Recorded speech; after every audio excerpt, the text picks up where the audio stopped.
Test, test, test. Okay, thank you everyone for coming to tonight's training workshop, and it will be done by Ms. Vidya Krishnan from McKenna. And we ask that hold questions until the presentation's done, or when she has question time during the presentation. And we ask that the people in the audience refrain from asking the questions. It's not an open question and answer for that part. So at this time, Ms. Krishnan. Would you like to go to your? Yes, please. Okay, bear with me a second.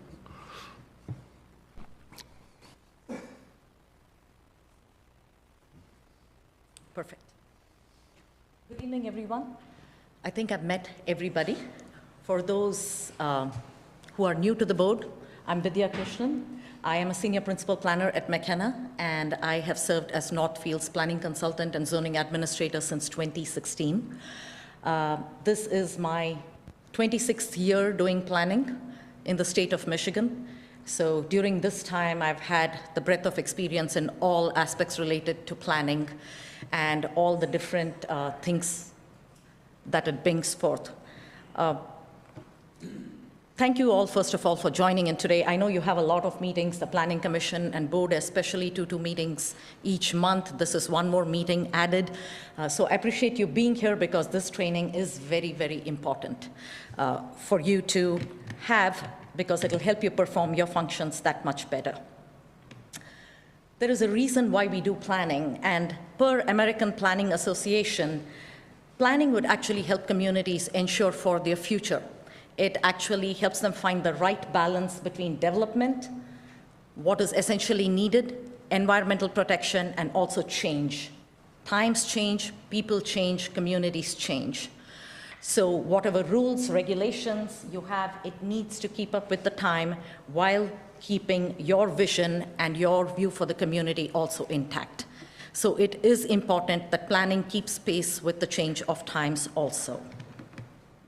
Today's agenda is, I'm going to first be covering some basic fundamentals of planning and zoning. This is sort of a refresher. Almost all of you will be familiar with it, but it's always good to have a little bit of refresher on what the fundamentals of planning are. We will go over review processes, the role of the Zoning Board of Appeals, how you need to manage risk, and finally, public participation and the rules of public participation. I've given you all a handout with all of these slides that I'm going through. As you go through it, if there are any notes you would like to take or any questions you would like me to ask after I stop at the end of each section or towards the end, you can refer back and ask me the question, and hopefully I will be able to provide you with an answer. Starting with planning and zoning essentials with the fundamentals, it's important to understand where the authority to plan comes from for a municipality. The authority and responsibility is given to you by two major laws, and everybody needs to be familiar with these laws. These are easily available online if you just search through Michigan Legislature. The first one is the Michigan Planning Enabling Act. This is the act that helps set up the Planning Commission. It tells you how a Planning Commission needs to be set up and why it needs to be set up. That is the act that governs the whole setup of the Planning Commission. And then you have the Michigan Zoning Enabling Act. This is the act that enables the development and administration of the zoning ordinance. Both of these laws are equally important, and both of them have their own unique roles to perform. I will go over the details of each of these acts so you can see what the clear distinction is between the two. Now, the Planning Enabling Act, or it's commonly referred to as Public Act 110, we also refer to as PEA. In planning circles, it's easy to say PEA. One of the main features of the Planning Enabling Act is it talks about master plans, the key to a community's future. The master plan, it sets out specifically what needs to be included in a master plan.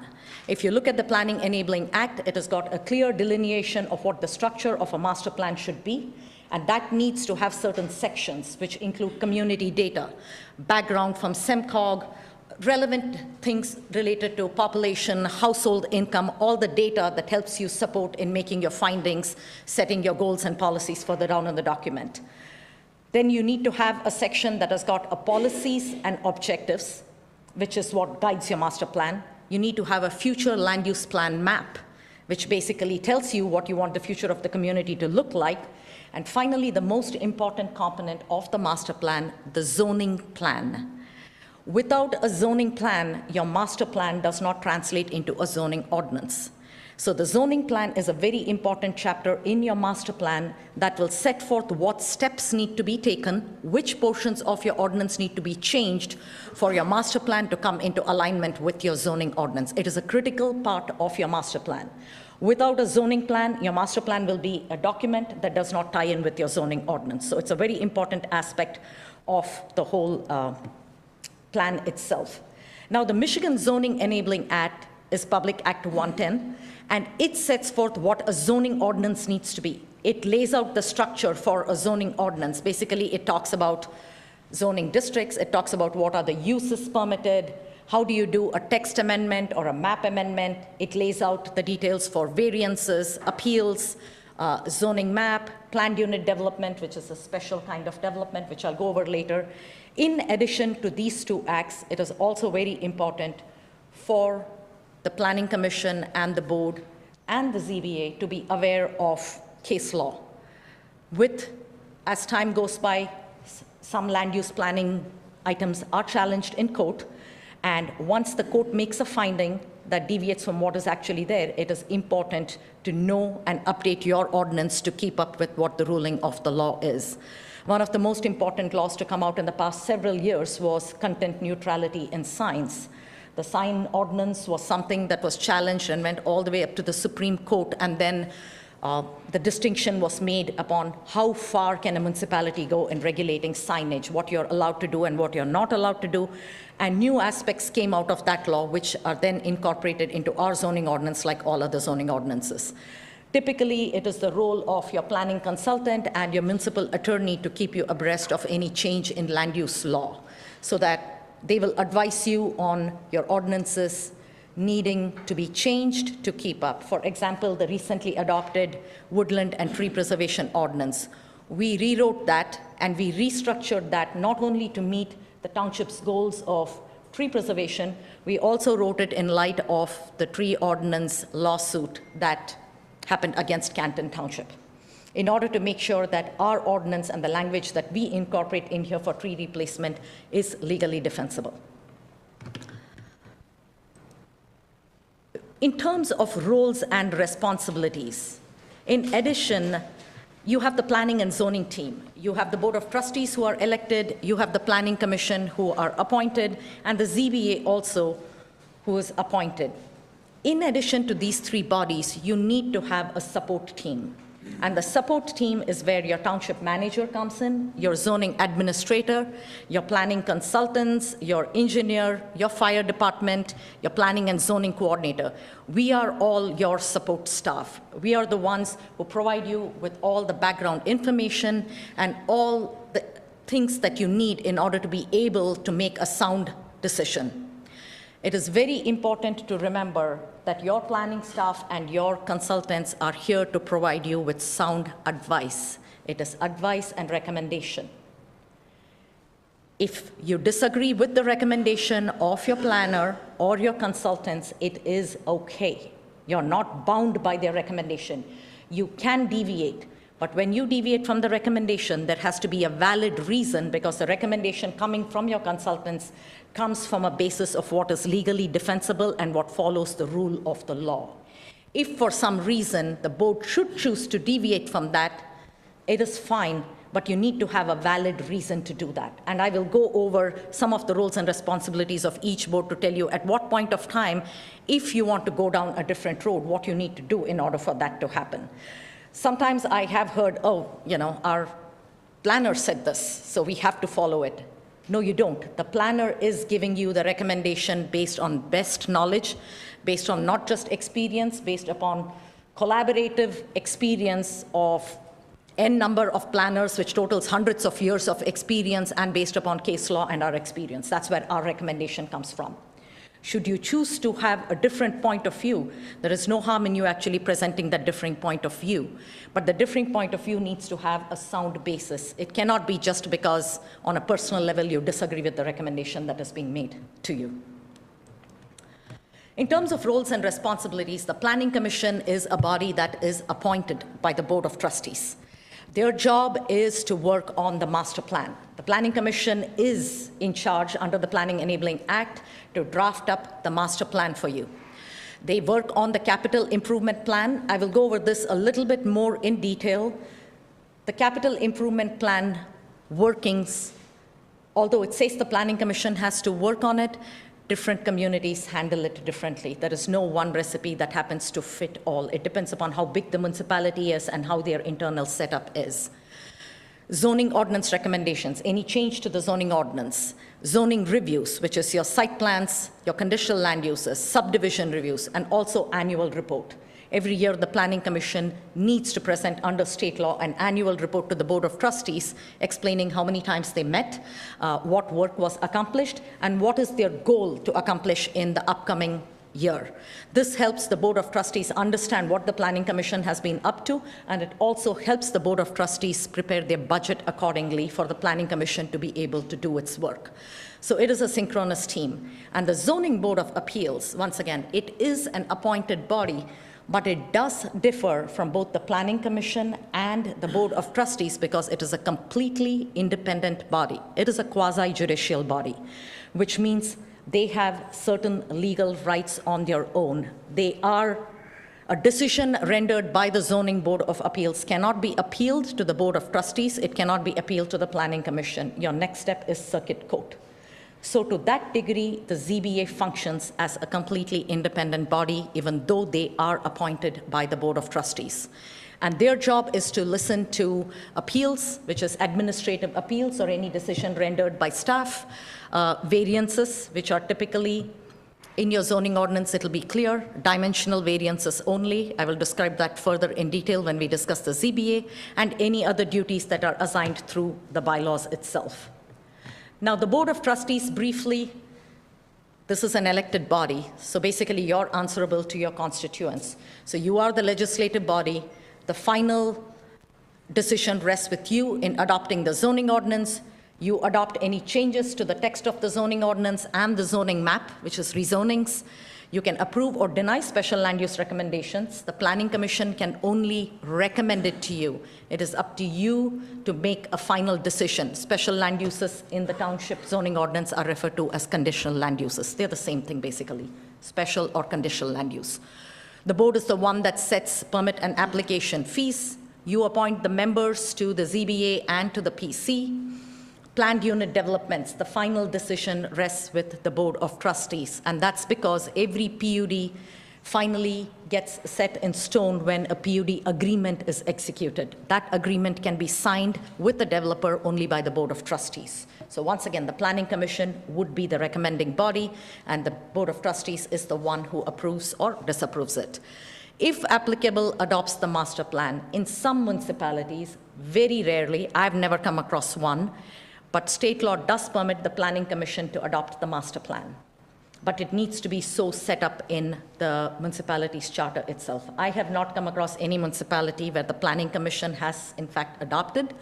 I spoke to John earlier, and he couldn't recollect any municipality that does that either. It's always been the Planning Commission working on it and sending it to the Board of Trustees that adopts the master plan.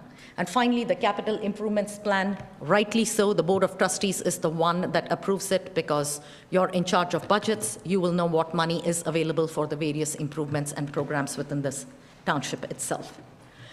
Now, the Planning Commission's composition can have either 5, 7, 9, or 11 members. So in our case, I believe we are 7 members. Do we have any alternates? We are 9 members. I'm confused. 7 members, right? So their job is to develop the zoning ordinance, zoning map, and make recommendations. Like I said, anything that goes to the Board of Trustees that has got a planning component goes before the Planning Commission first, so that the Planning Commission can review it, go over the details of the zoning ordinance. It is not the role of the Board of Trustees to open the zoning ordinance and start checking setbacks and that. That is the role of the Planning Commission. The Planning Commission is the one that checks the setbacks, the architecture, the circulation, the parking, pedestrian access, landscaping. All the nitty-gritty details of every project are the responsibility of the Planning Commission.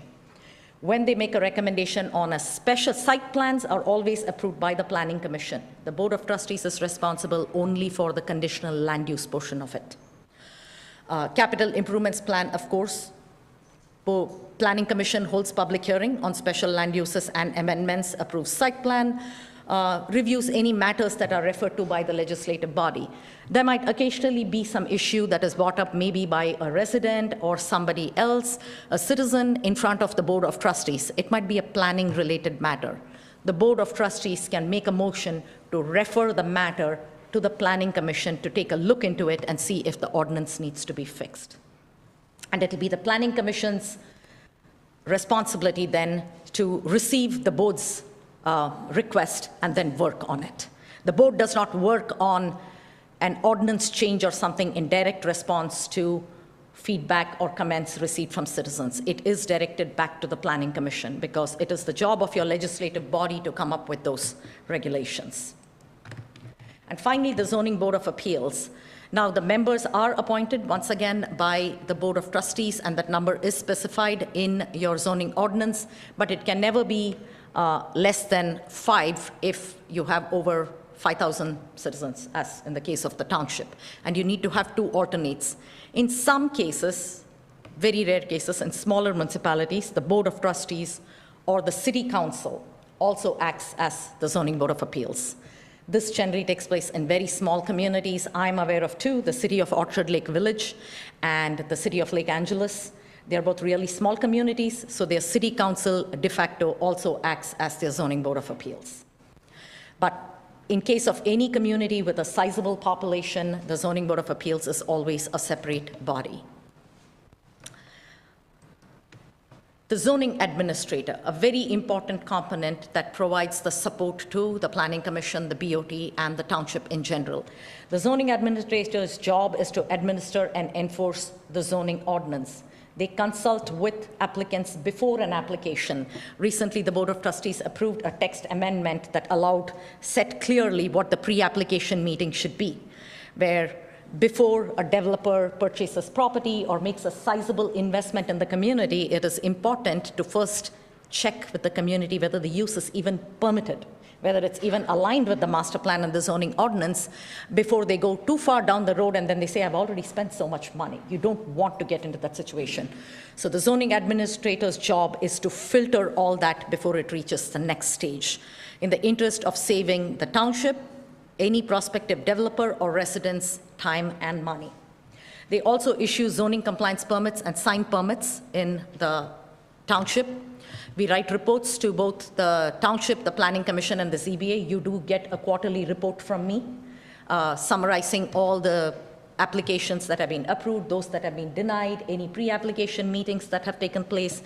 In your next packet, you will have my Q2 report, which will summarize all of these things.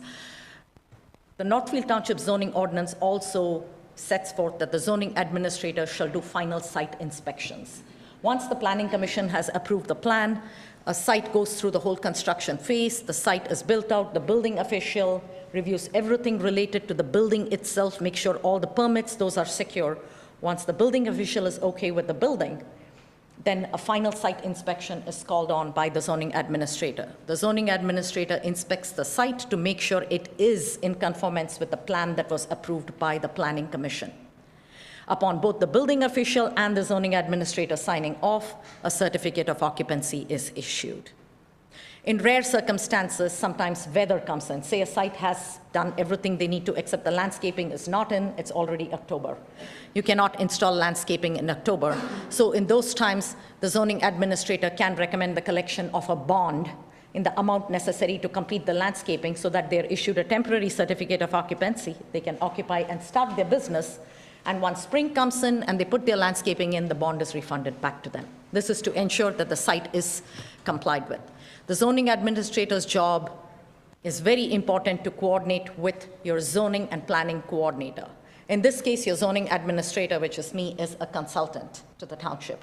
So you have a planning and zoning coordinator who's the point person at the township, who's your first line of defense to receive any applications.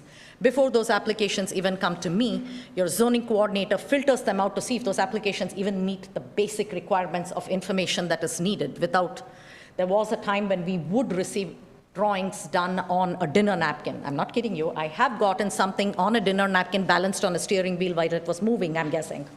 So, those are not official documents. So the zoning coordinator filters those out so that these documents meet the minimum requirement standard.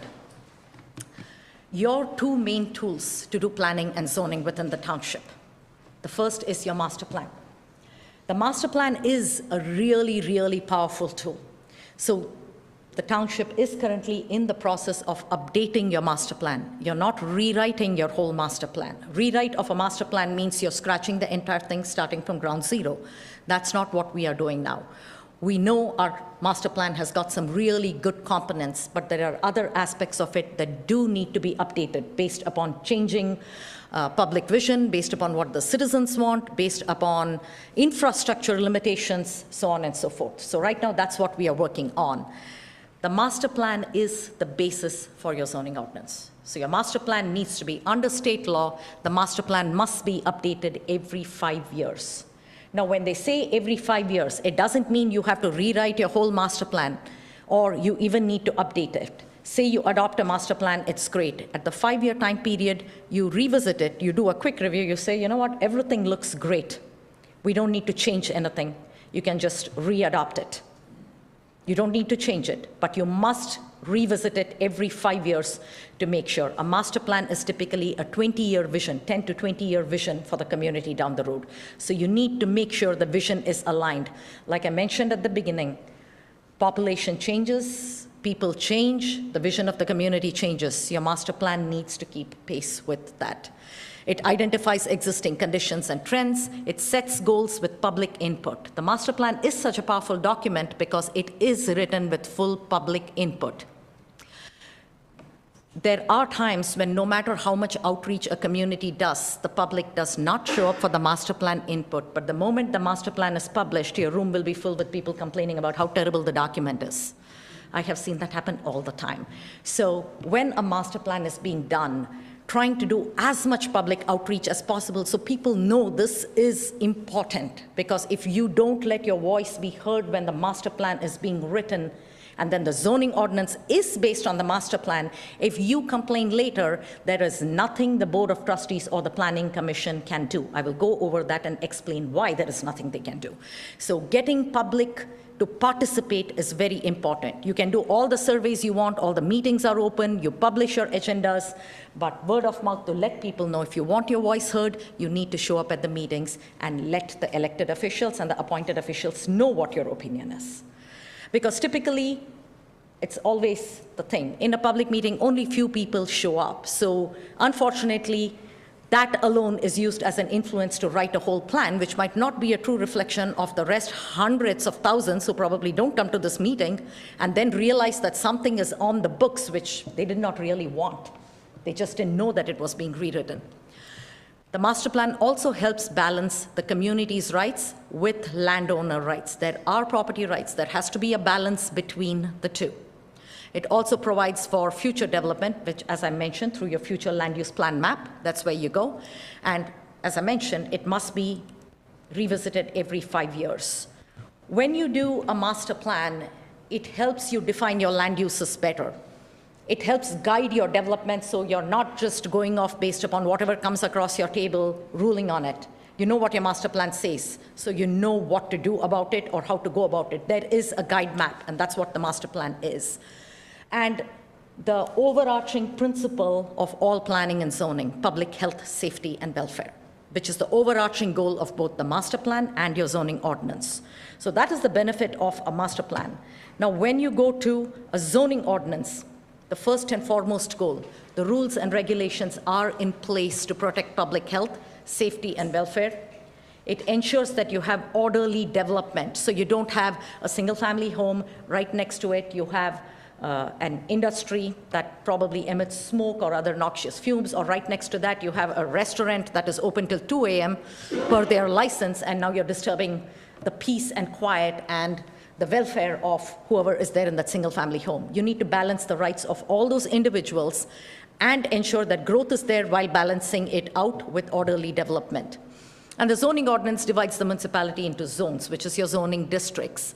It provides for administration and enforcement. So it sets forth, if you look at your zoning ordinance, there is a whole chapter on administration. It sets forth the planning commission, what are the standards for approval of site plans. All those are included in there. And it also includes regulations for what I had previously mentioned, all aspects of a site design.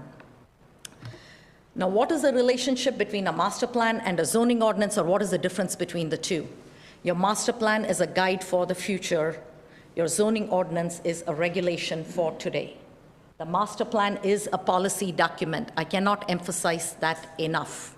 Your zoning ordinance is the law. If your master plan and zoning ordinance are not aligned, you must follow the zoning ordinance. It is not an option. You cannot say the master plan says it should be this. But if your zoning ordinance is not lined up to align with your master plan, you must follow, because that is the law. That master plan is a policy document, which is the reason why the final chapter of a master plan always will be zoning plan and implementation, to ensure that that disconnect is not there between the two documents. So one has got future land use plan maps, one has got your zoning maps. The master plan is a document in flux. It's a vision. Visions change, so it's a document in flux. But the zoning ordinance is specific standards. Unless it provides for flexibility for the planning commission in modifying the rules, it is set. If the zoning ordinance says it is a 25-foot front yard setback, it is 25-foot setback. There is no flux. We think 20 doesn't look too bad. You cannot. That is the rule. That is the written letter of law. You must follow that itself. Now, the master plan, once again, is, in case of Northfield Township, it is recommended by the Planning Commission. Not just recommended, the master plan is a two-step adoption process. It is adopted by the Planning Commission and it is re-adopted by the Board of Trustees. Whereas the zoning ordinance is recommended by the Planning Commission and it is adopted by the Board of Trustees. So there is the distinction over here. The master plan is adopted at both levels, but the zoning ordinance is a recommendation from the PC and adopted by the Board of Trustees. Now, if you look at your master plan, it is very generic. The use districts are generic. It'll say single family, low density residential. It will say high density residential, but it won't specify the districts. If you look at industrial, the master plan will say industrial. If you look at the zoning ordinance, you have 3 industrial districts. You have LI, light industrial, you have GI, general industrial, you have RTM, research, technology, manufacturing. So the master plan is generic in describing the use as an overarching concept. Your zoning ordinance is the one that specifies what the actual district needs to be.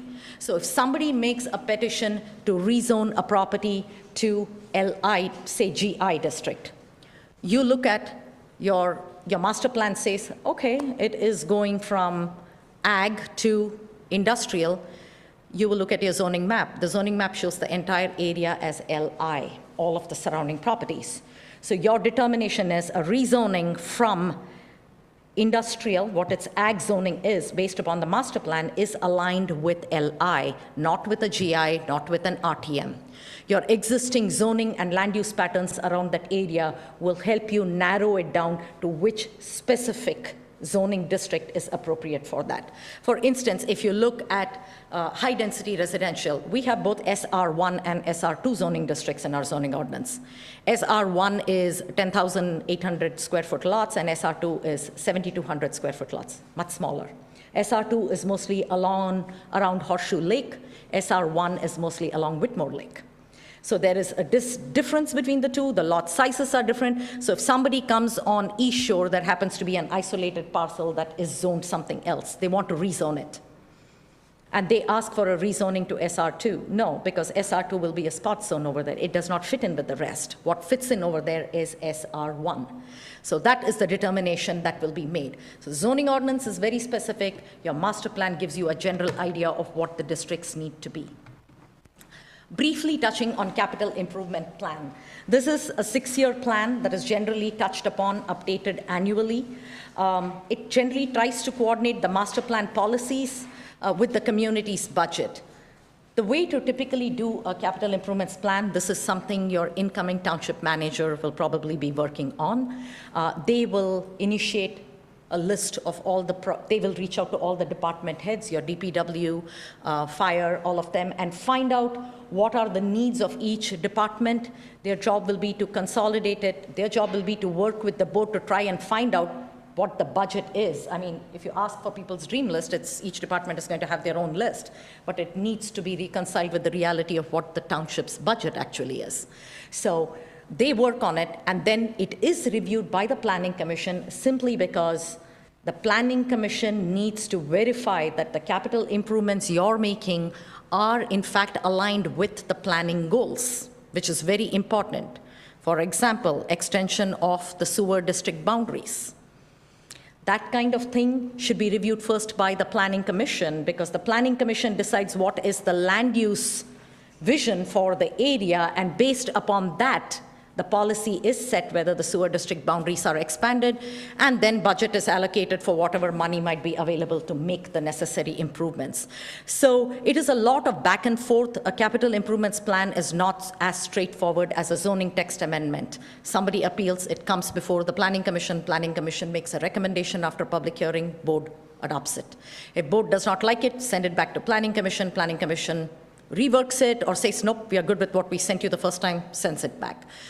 The capital improvements plan is a little different. It goes back and forth. It starts with your township manager or whoever the person who is hired to do the job is. They would work with the board, they would work with the department heads, try to come up with an outline, then they would bring it before the Planning Commission. Planning Commission does not work on the actual numbers. Planning Commission does not work with the budgets. Planning Commission only works to understand that, hey, whatever capital improvements are being made, you're not putting in a new road and providing access to an area that we don't want road or access to or sidewalks to. So Planning Commission only looks at the overarching planning issues, not at any other details of the actual budget or what it would cost.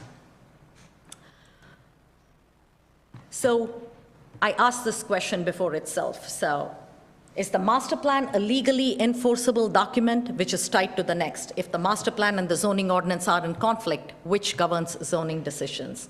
Once again, it is the zoning ordinance that will always govern and dictate your decisions.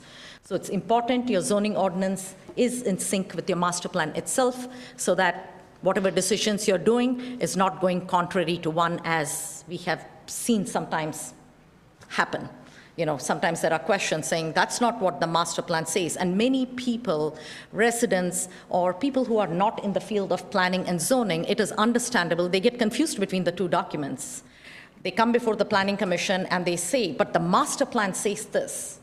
The Planning Commission is aware what the master plan says, but the Planning Commission is bound by the zoning ordinance. If the zoning ordinance says yes and the master plan says no, it must be a yes, because that's what your zoning ordinance is dictating. So when we go to review procedures, the first and most important, not most important, the bread and butter of most planning commissions, what they work on most, site plan review, projects that come before you for development. Now, site plan review, the outline for it is set up in the Zoning Enabling Act, one of the two acts I referred to in the beginning. So a local government may require a site plan. I have never seen a local government not require a site plan, but the law does provide for that may. There might be some communities where there isn't enough activity going on for them to want a site plan. But in this case, we do require a site plan. It must specify the body or the official that is responsible for review. In this case, our ordinance clearly lays out the Planning Commission is responsible for it. Once the site plan is approved, it becomes a part of the approved record. All future approvals need to be consistent, or any changes on the site consistent with the site plan. When it says subsequent actions, it means issuance of building permit, if a site plan should be approved by the Planning Commission and during construction or during on-field activity, a developer decides that's just not working, you cannot make field changes. Engineering field changes can be made as long as it's approved by the township engineer. With regard to building codes, as long as they work with the building official to get the codes, as long as they're compliant with whatever the state code is mandated, that is fine. But a site plan, you cannot change unless you come back before the Planning Commission.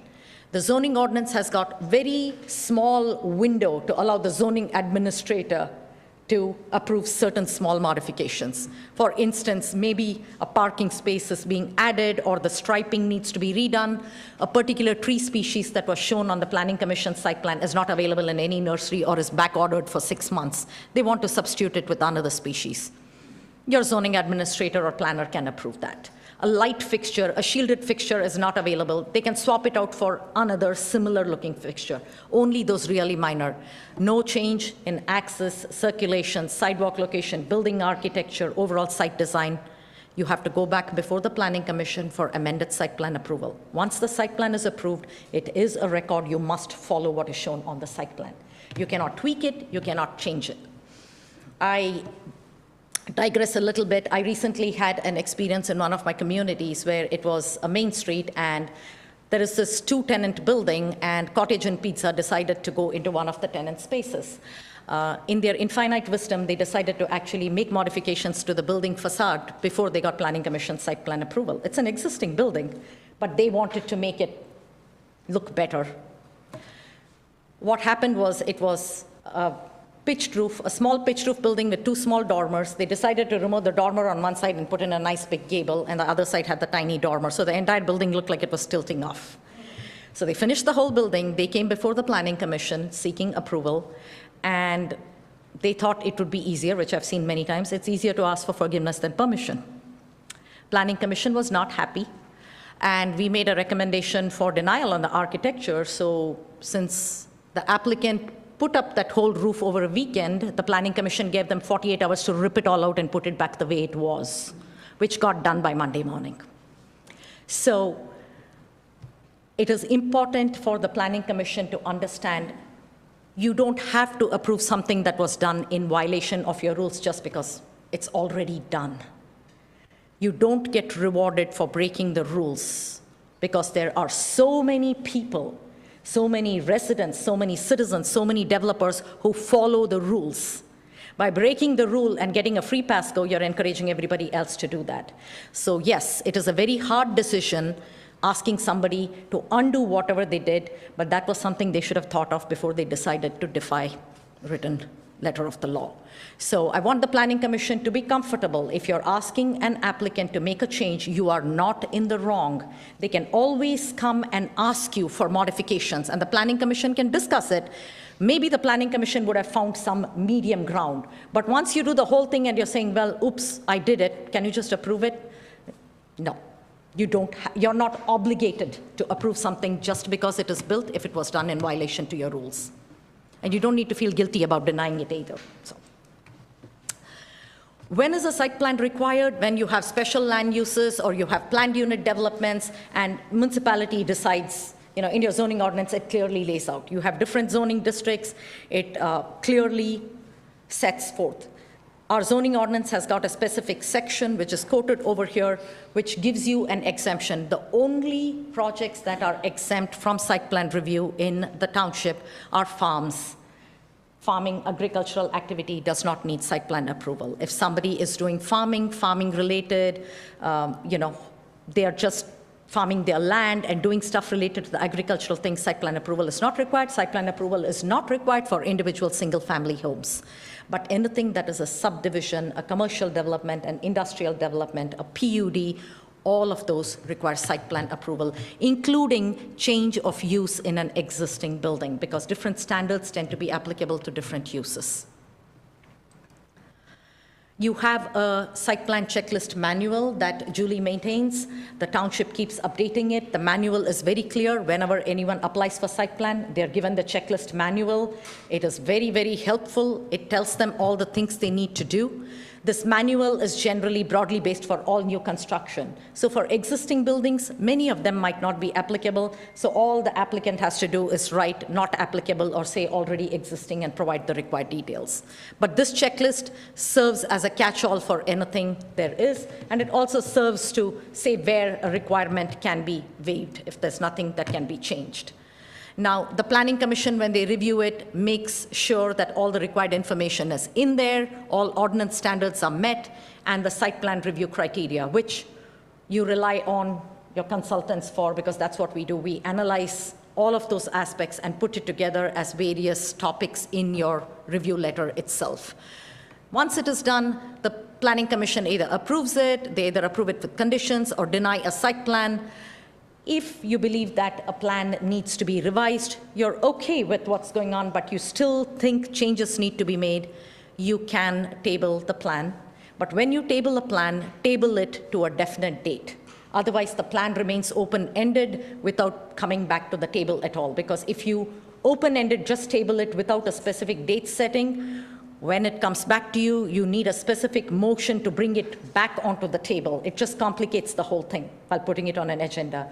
So should you ever choose to table something, table it with a date when you want the applicant to reappear. That date can always be postponed if a petitioner is not ready, but don't table it open-ended. So under the Zoning Enabling Act, it clearly says if you look at every zoning district, you have something called principal permitted uses. They're also called uses by right. And then you have conditional land uses or special land uses. If a use is a principal permitted use, if it meets the requirements of your ordinance, you must approve it.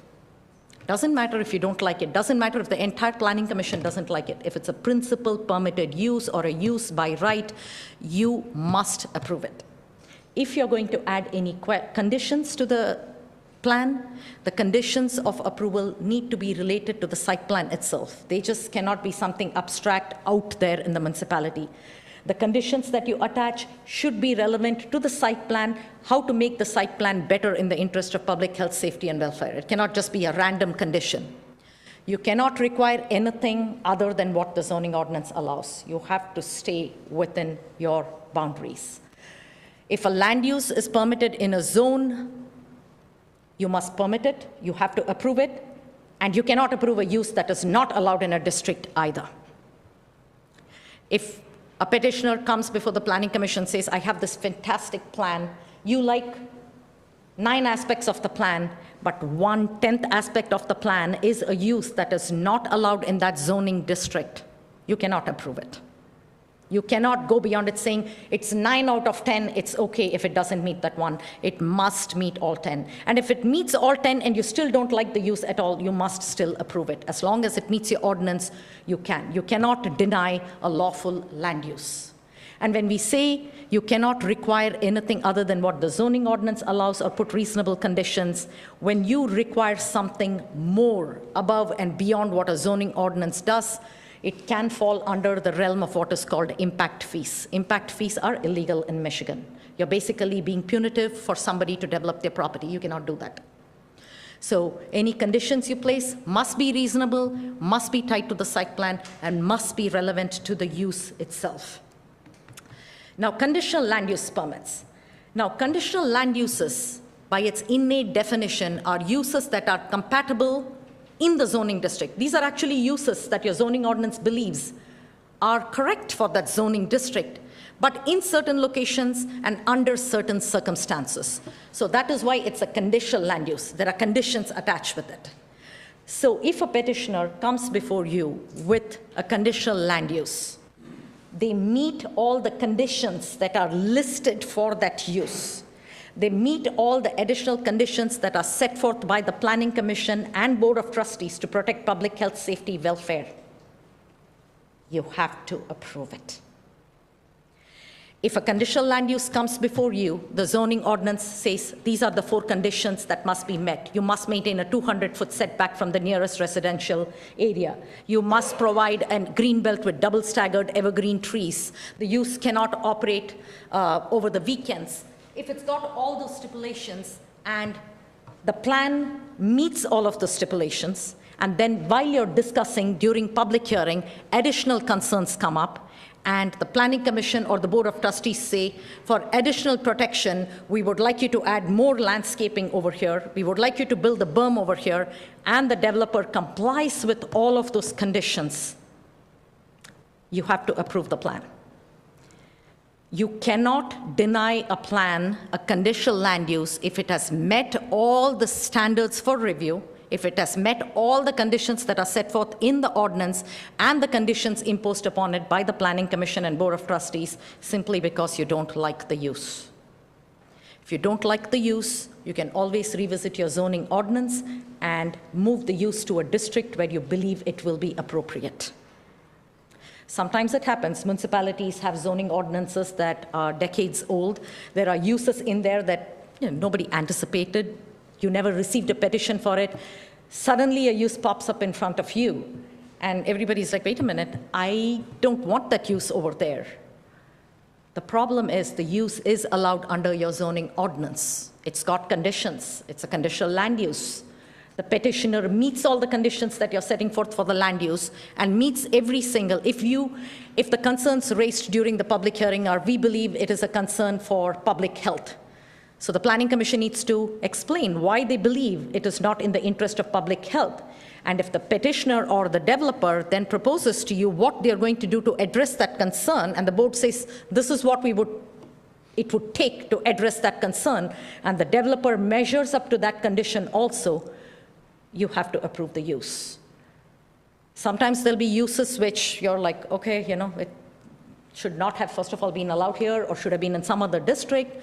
Well, if your zoning ordinance has got that provision, like I said, you've got to follow the zoning ordinance.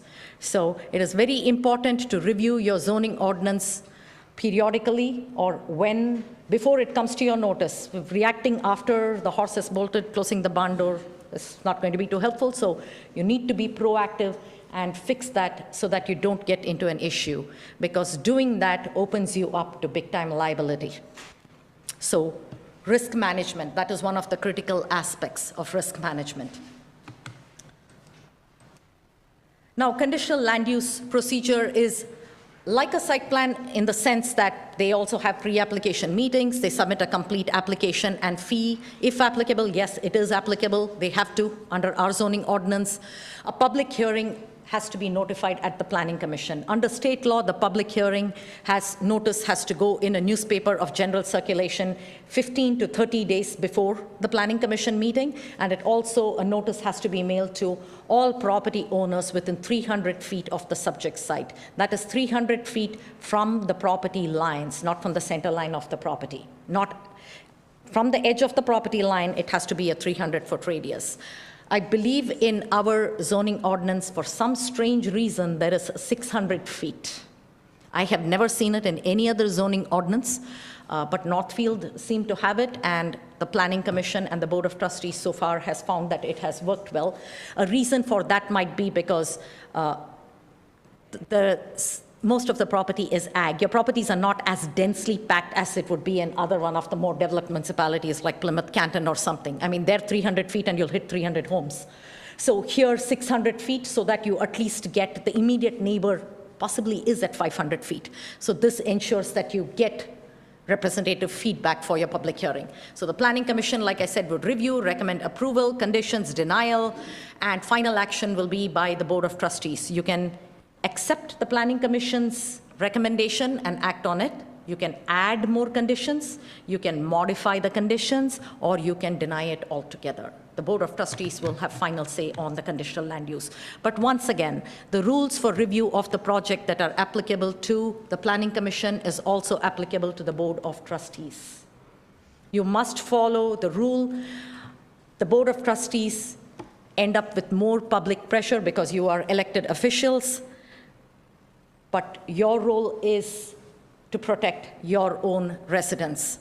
If you do not follow the rule based upon public input, the public is unhappy at something, but they don't understand the implications of what might happen if you go against the rules that are in your books.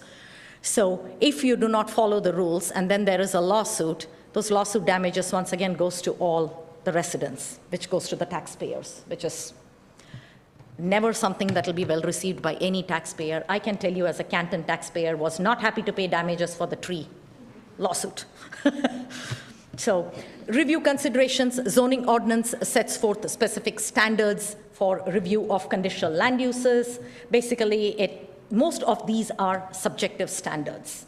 They're in your zoning ordinance. So when it is subjective, you cannot just go off somewhere. If you have to make those subjective standards tangible.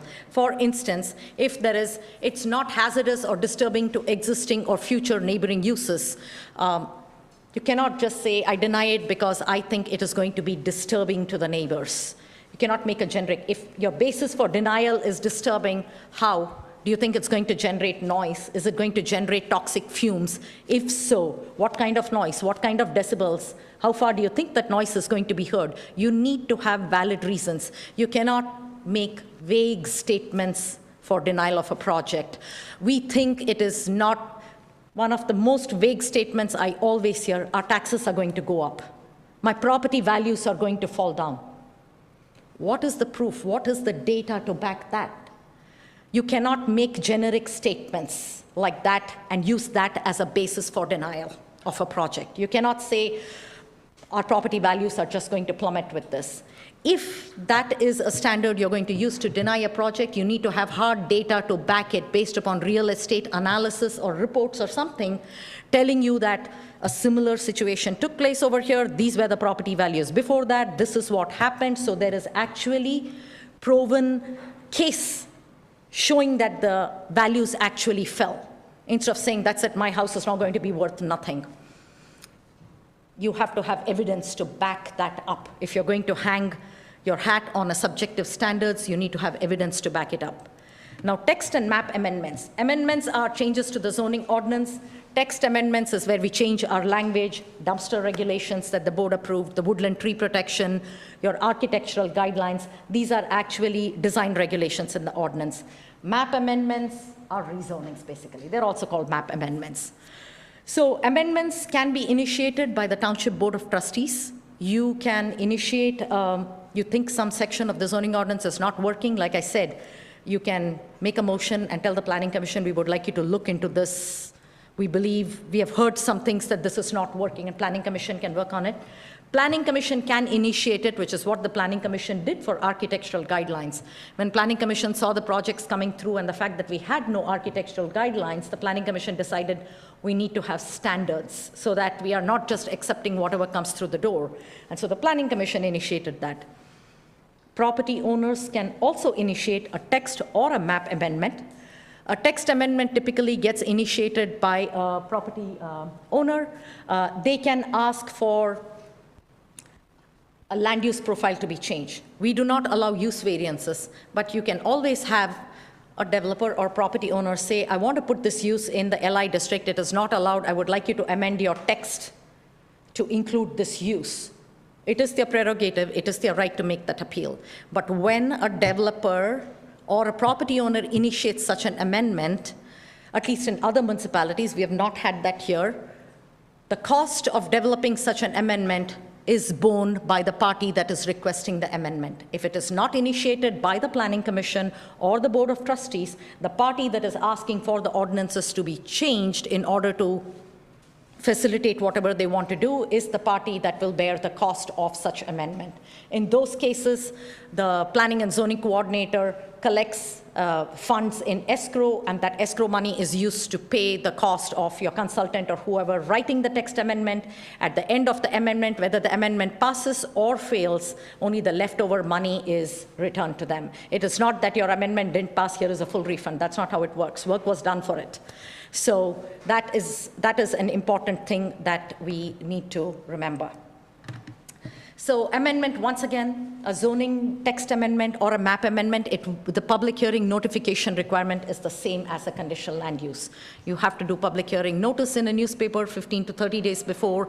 But in case of a text amendment, in case of a map amendment, you have to do the 300-foot notice. But in case of a text amendment, you don't have to do that. In case of a text amendment, you just publish it in the newspaper, you post it on the township website because the ordinance is being changed for the township as a whole. So when you open a hearing for a rezoning, the PC chair or public hearing when it is held at the Board of Trustees, the chair always announces the rules for the hearing. And I should say Northfield Township is one of the best communities on how you conduct public hearing. I actually cite the township as an example in my other communities for how public hearings are conducted. I have seen a free-for-all wild, wild west in some of them, and I'm like, I have no idea whether you're coming or going, like, what's just going on? People are shouting at each other. I like the way it is done over here, and I always hold up Northfield as an example. Everybody has got a right to speak, and it is very correct. As the Planning Commission Chair says, this is public comment. It is not public debate. Public has got a right to have their voice heard. They come here, they get an opportunity to speak, they get a certain timed amount so that everybody is treated fairly, everybody gets an opportunity to speak. If it happens to be a very contentious case, the Planning Commission Chair or the supervisor, when they're supervising, if the public hearing is at the Board of Trustees, can decide if a group of residents, say a neighborhood, wants to present their point of view, the chair can decide to give them 5 minutes. Instead of 5 different people speaking, they can give 5 to 8 minutes for one individual to represent the entire group and speak on their behalf. You can do that. But the rules should be held to the same degree. In one of my meetings not so long ago, the public hearing got so out of control that the Planning Commission Chair shut down a couple of people and turned the microphone off and let other people speak for 10 minutes. It got so messy that the elected officials took the Planning Commission Chair out of office, who had served for 16 years, because the public hearing rules were not followed properly. Everybody needs to be treated the same way. Everybody needs to have a fair hearing. So it is done very well over here, and I would definitely recommend that it always continue that way. So once an applicant comes before you, they would present the main points of their application, a rezoning request, PUD or anything. Let the petitioner speak first. What are they coming before you for? Then let your consultants provide you with the evaluation and analysis. Then you hear verbal comments from the public. Public often tends to turn around and ask the consultant a direct question, or individual board members. They cannot do that. All communication needs to be through the chair. And yes, you're receiving the comments. You will discuss it once public hearing is over. Public is presenting the comments. You're not debating it with the public. When Planning Commission takes an action, they review all of these standards that I had previously mentioned, and they make a recommendation of approval or denial to the Board of Trustees. Documentation of Planning Commission action is very important, and that's where your minutes come in. Your minutes have to be detailed enough that they provide a summary of the case. They include any conditions that were added, so there is no ambiguity. If a project is tabled, your minutes need to be clear in what direction was given to the applicant before they come back. So the applicant doesn't say, I'm not sure why I was tabled, what do you want me to do when I come back next? As we had one petitioner not so long ago tell us, even though it was very clear. So we need to make sure that the minutes are absolutely clear. Minutes should not be transcripts. Do not type in minutes verbatim. Some communities tend to do that, and that can land you in problems. Do not say this commissioner, like verbatim. It cannot be like a script where this person said, this person said. It should be a summary of the key points of the meeting. Do not make it into a transcript. The Board of Trustees action, they will review the findings of fact and the recommendation that is made by the Planning Commission on a rezoning. You'll see what was the reason for the Planning Commission, send it back to you. You might be okay with it, you can adopt, or you can say okay, or you can say nope, we are not okay with it, we disagree with the findings, and you can overturn the Planning Commission's recommendation. You don't have to accept it. Typically, the Board of Trustees and the Planning Commission should work as a cohesive unit. Board of Trustees completely overruling a Planning Commission decision is not something that I have seen. Typically, if the Board of Trustees is not very happy with what came from the Planning Commission, they would express their reservations, their concerns, and send it back to the Planning Commission and say, these are our concerns. Can you take a revisit it and take a look and let us know? And then the Planning Commission, which is always receptive to what the board tells them, is going to discuss what the board tells them and maybe change their recommendation, maybe add conditions to address what the board's concerns must have been. But the board unilaterally overruling or overturning a planning decision by the Planning Commission is not very common, even though you can do that, but that doesn't set up a very good working relationship between the two bodies.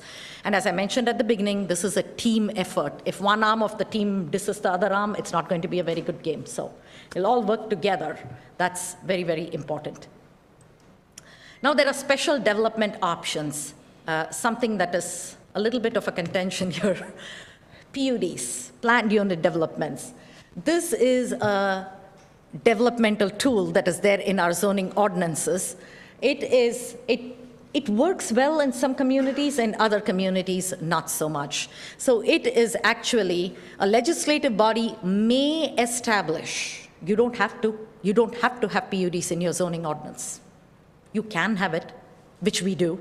So it's up to you whether you still want to have it or not. And I have heard that Planning Commission and board is not particularly happy with the whole PUD concept, but it's not mandated under state law for you to have PUD. The reason why PUDs even came about is it gives you flexibility. It basically understands that one size does not fit all. Sometimes properties are so unique, or sometimes developments are so unique that a zoning ordinance could not have thought of everything that is possible. So PUD is a tool that helps you accept a use or a design for a site that might not meet the letter of your ordinance, but in the end meets all the standards that you need for a good plan. Safeguarding public health, safety, welfare, being a positive addition to the community, being something that the municipality wants. And to achieve that end goal, a PUD includes flexibility for the Planning Commission to discuss modifications. So if the particular zoning district has got a setback of 45 feet, under a PUD, the setback might be reduced to 35 feet. And that is a 10-foot modification that is being granted. Now, all these modifications are discussed during the preliminary PUD plan that a developer engages in with the Planning Commission, but the final approval of those modifications rests with the Board of Trustees itself. So once the PUD is approved, it starts with a pre-application meeting. It's optional, but we no longer believe that should be optional, at least so that we know where we are heading with this. Then you have a preliminary PUD plan that's an area plan.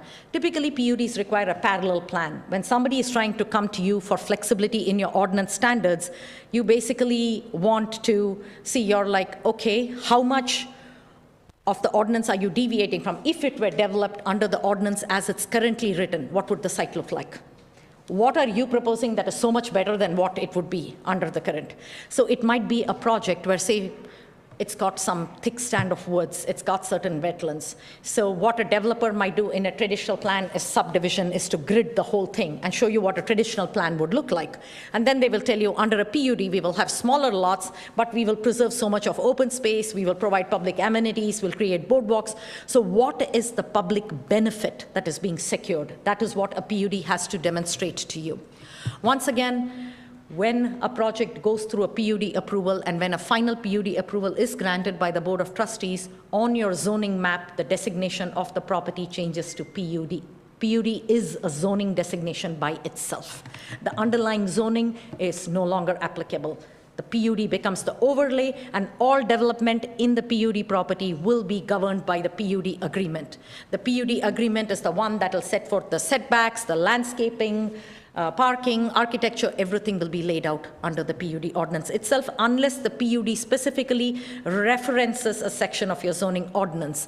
Like, for instance, a PUD will say fences shall be permitted within this PUD subject to the standards of section 36715 of Northfield Township zoning ordinance. So it will refer back to your zoning ordinance, and that standard will be applicable, unless they provide a separate different standard. Now, there are various criteria. I won't go over each one of these in detail, but the ordinance clearly lays out what are the general provisions of where it would be permitted, what are the uses that would be permitted under a PUD, what does a parcel have to do to qualify. So there are minimum area requirements for a project to even propose itself as a PUD. What are the design considerations? One of the biggest reasons developers even approach PUD as a flexible tool is for density bonuses. Because a PUD allows you to increase the density of development of the land in exchange for you providing the community back with something that secures such a public benefit that you granting them an increased density is offset. It's sort of a trade-off. Design standards, and then there are preliminary review standards. All review criteria are provided in this article itself. Now, in addition to PUD, you have something called open space development in the Northfield Township zoning ordinance. Now, open space development allows for deviation from the underlying zoning in AR, LR district, SR1 and SR2 for a minimum of 50% open space. Remember, open space developments in our zoning ordinance are permitted by right. So if somebody comes to you with an ag parcel, with an open space development, where they provide 50% open space and then they cluster all of the homes in the remaining 50%, that is a use by right. As long as they meet the design standards, the rest of the requirements of the ordinance, and they are not seeking a density bonus, you will have to approve the project because it's a principal permitted use. If less than 50% is open space or an applicant wishes to use a density bonus, then in this district, it gets triggered as a conditional land use, which gives the Planning Commission and the Board of Trustees more control over it, because conditional land uses, you can place conditions, you can place reasonable requirements on the project, and you can also, review it based upon certain subjective standards. But if it is a straight open space where they're preserving 50% of the property as open space and clustering the rest in 50, it's a use by right. The process is the same as a typical site plan. You would review an open space plan no different than a site plan for a commercial building because it's a use by right. As long as they meet the ordinance standards, they will be approved. In terms of additional design and review criteria, they will, of course, be subject to the Woodland and Tree Preservation Ordinance. They will be subject to the architectural guidelines. All those standards will still be applicable to them because those are standards for all properties in our zoning ordinance itself. Nonconformities. Now, one of the most misused terms in planning is nonconformities. I love it when people say it's grandfathered in. It's not grandfathered, grandmothered, or grandchilded in. There is a reason why the term is used. A nonconforming building, a use, or a lot is something that met the zoning requirements of the township when it was established, but it no longer complies with the zoning ordinance. These are either uses or structures that were built before the municipality had a zoning ordinance, or at the time they were built, they met all the standards, but since then you have changed your standards and they became non-conforming. So they are called legal non-conforming.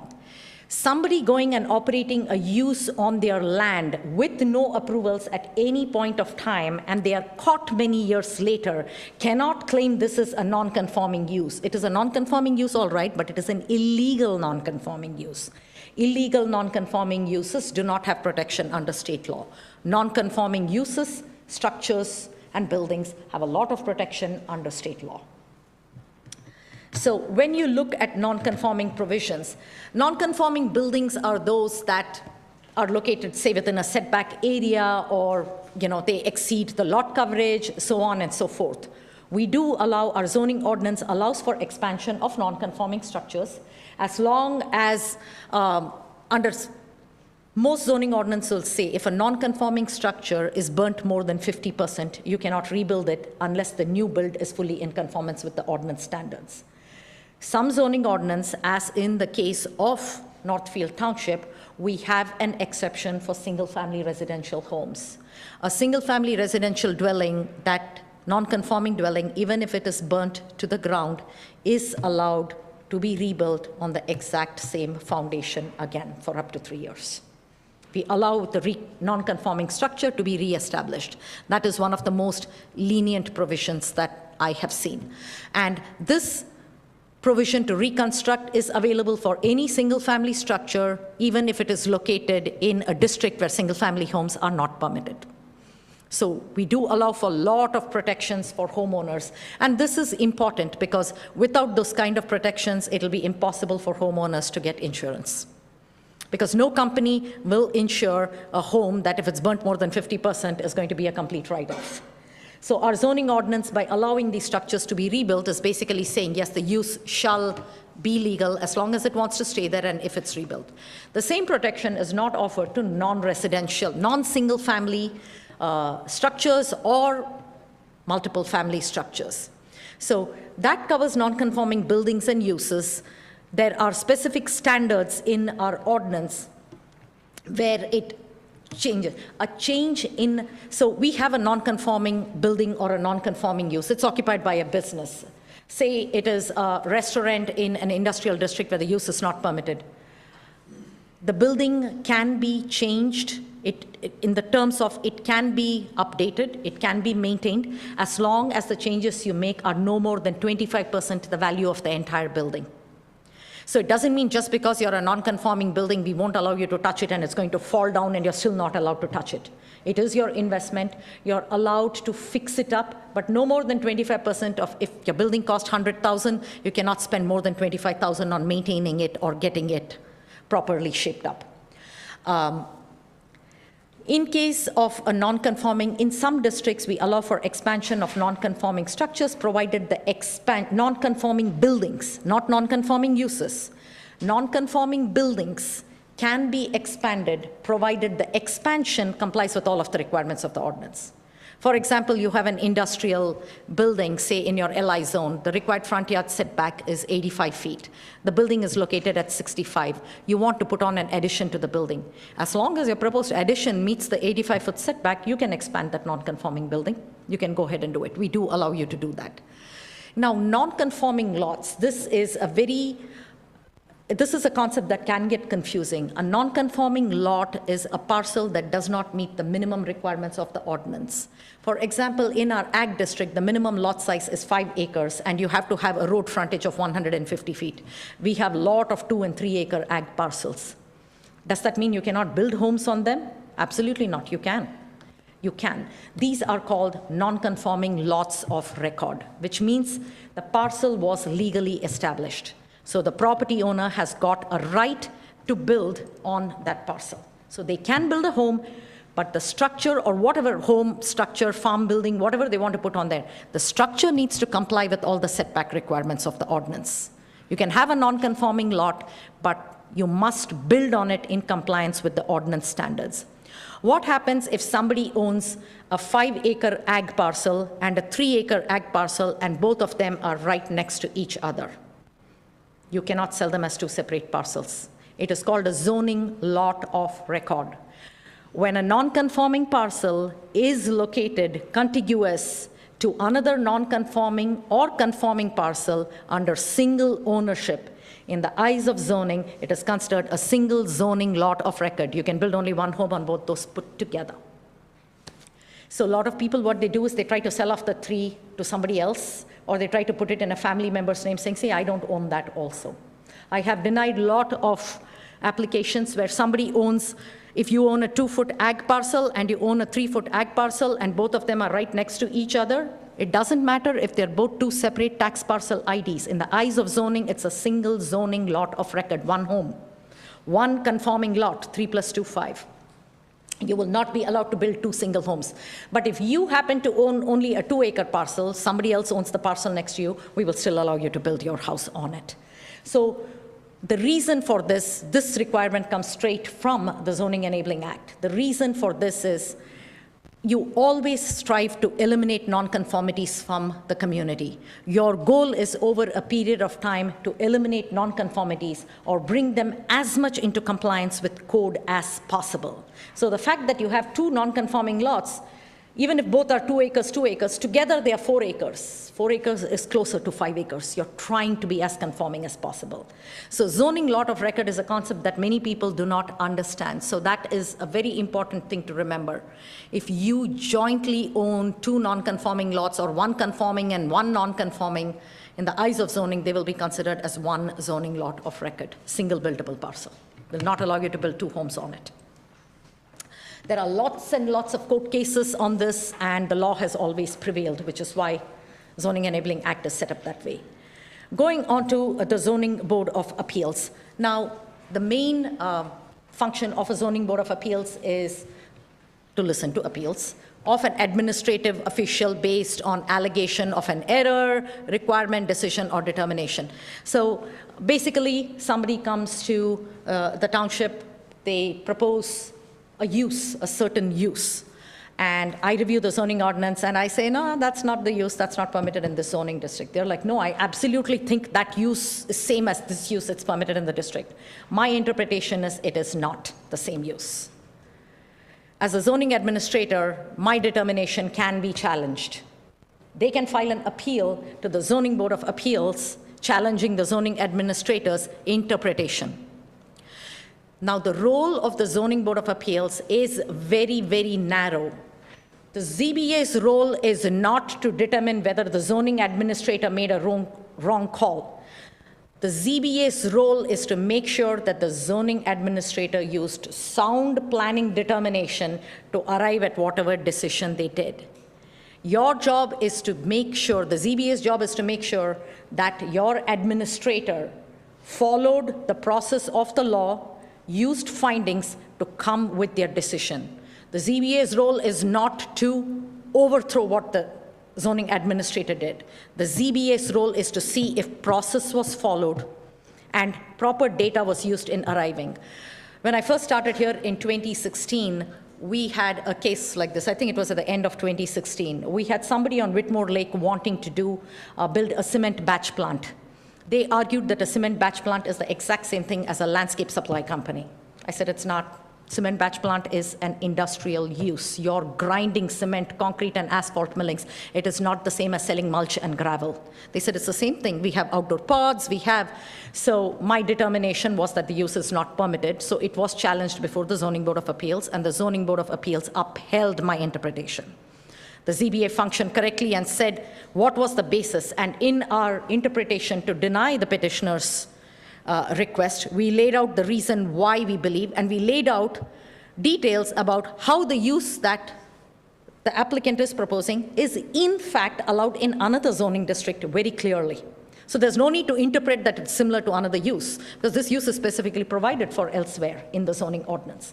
So the ZBA's role will be very narrow. Did your zoning administrator follow process? Did they use sound findings of fact to arrive at their determination? You will uphold whatever they said. Your role is not to overthrow your zoning administrator to say, that might not be such a bad idea. No, that's not the role of the ZBA. So your role is also to ensure that it was based on, discretionary power was not being abused, that your zoning administrator or your zoning coordinator in fact said this is the way it is done and these are the reasons why it was done. So that is your role with regard to appeal. Now, the most main function that a ZBA performs is that of variances, dimensional variances. There are two types of variances. One is a dimensional, which is everything to deal with numbers, setbacks, lot coverage, building height, number of parking spaces. If your zoning ordinance does not give the Planning Commission the flexibility specifically to modify that requirement, it has to go before the ZBA for approval. So that is a dimensional variances. For that, the standard is practical difficulty. Now, practical difficulty, it's a little modified base. Practical difficulty basically says, is there a physical limitation innate in the property itself that prevents a person from complying with the ordinance standards? This is not merely about something being inconvenient to you. Financial reasons can never be a justification for approval of a variance. It almost always ends up being that way. So it is very challenging. It is when people appear before the ZBA and say, if I don't get this, I'm going to lose thousands of dollars. Yes, that is unfortunate. Unfortunately, that is not the ZBA's purview. The ZBA cannot consider financial hardship as a standard for it. Strictly has to be practical difficulty. Is there something? Is there grade? Is that slope? Is there drainage? Is there an existing non-conforming footprint? Is there something that was established decades ago that you have no control over? Those are the standards for the ZBA. Not merely somebody saying, this is what we have always been doing. I don't see what the problem is. I want to continue doing it. Just because you've been doing something wrong all this while doesn't entitle you to continue doing it wrong for the next 10 years. So that is a very important thing. The ZBA tends to be under a lot of pressure. It's a very difficult job because you see people over here and they are like, without this, it's not going to work. It is emotional, but the whole point of serving on a ZBA, never forget, you are a quasi-judicial body. You are performing the role of a judge. You've got to separate yourself. No personal, emotional contact needs to be made in that. There are standards in the law. You've got to. Your consultant will provide you with a report which analyzes it based on the standards. If you disagree with the standard, that is perfectly fine. If you do not want to follow your consultant's recommendation, that is also fine. But you must make findings of fact that support whatever stance you're taking. You cannot just say, overrule your consultant's recommendation is to deny the variance. You say, okay, make a motion to approve the standards based on what was stated here tonight. No. That won't cut it. You've got to say, based on the finding that there is, in fact, a practical difficulty based on the drainage issues experiencing. You must itemize and enumerate it, because that is what goes into the minutes, and that is what prevents a precedent from being set. Because if you merely say, we recommend approval of the variance based upon what is set, 2 weeks later, somebody else is going to come up with the same variance, and they're going to say, you approved a variance for him, I want the same thing. And you're going to say, no, that was based on that case. They're like, we don't see any reasons that you gave for why you thought that was unique. There is nothing unique about them. I'm the same thing. There is no justification for denying me. And that's where you get into legal trouble. Because if you don't set the findings of fact, you've got to give the variance to everybody. So stick to your rules. If you want to deviate from the rules, okay, make sure you back yourself up when you're doing that. ZBA cannot grant use variances. Under land use, under the state law, unless your zoning ordinance already had provisions for use variance pre-1996, you cannot grant it. Our zoning ordinance never had the provision to grant use variances, so you cannot grant it. So nobody can come over here and ask you for a use variance or say, we want you to allow this use. The only option is they can request a text amendment to put a use into a district that they want. But otherwise, if a use is not permitted, they cannot even file in an application. It cannot be considered under state law. Now, these are, as I mentioned, standards for review. I'm not going to go over each one of these in detail, but it is very important that the ZBA analyze all of these correct. And it's important for the Planning Commission to know, because sometimes a case comes before the Planning Commission. Whenever in the township a project needs variances, we always make sure to send them to the Planning Commission first, and the Planning Commission can provide feedback. Planning Commission cannot make a determination on the variance, but the Planning Commission can let its viewpoints know on whether they think this variance is actually in the interest of good site design or not. And the Planning Commission liaison to the Zoning Board of Appeals lets the ZBA know, this is what we discussed at the Planning Commission, and this is what the Planning Commission believed based upon their discussion, that a modification in architecture is a bad idea, or reduced parking is not such a bad idea because we don't want more impervious surface area affecting drainage. So Planning Commission feedback is helpful to the Zoning Board of Appeals, because once the Zoning Board of Appeals acts on it, the plan goes back to the Planning Commission for site plan approval. And the Planning Commission is wondering, what was the ZBA thinking when they said this was okay? And at the same time, the ZBA doesn't have to guess, would the PC be okay with this? Is it going to go against something that they want to see on this project? So that is why you have a representative, a Planning Commission liaison on the ZBA, to help provide that cross communication between the two parties.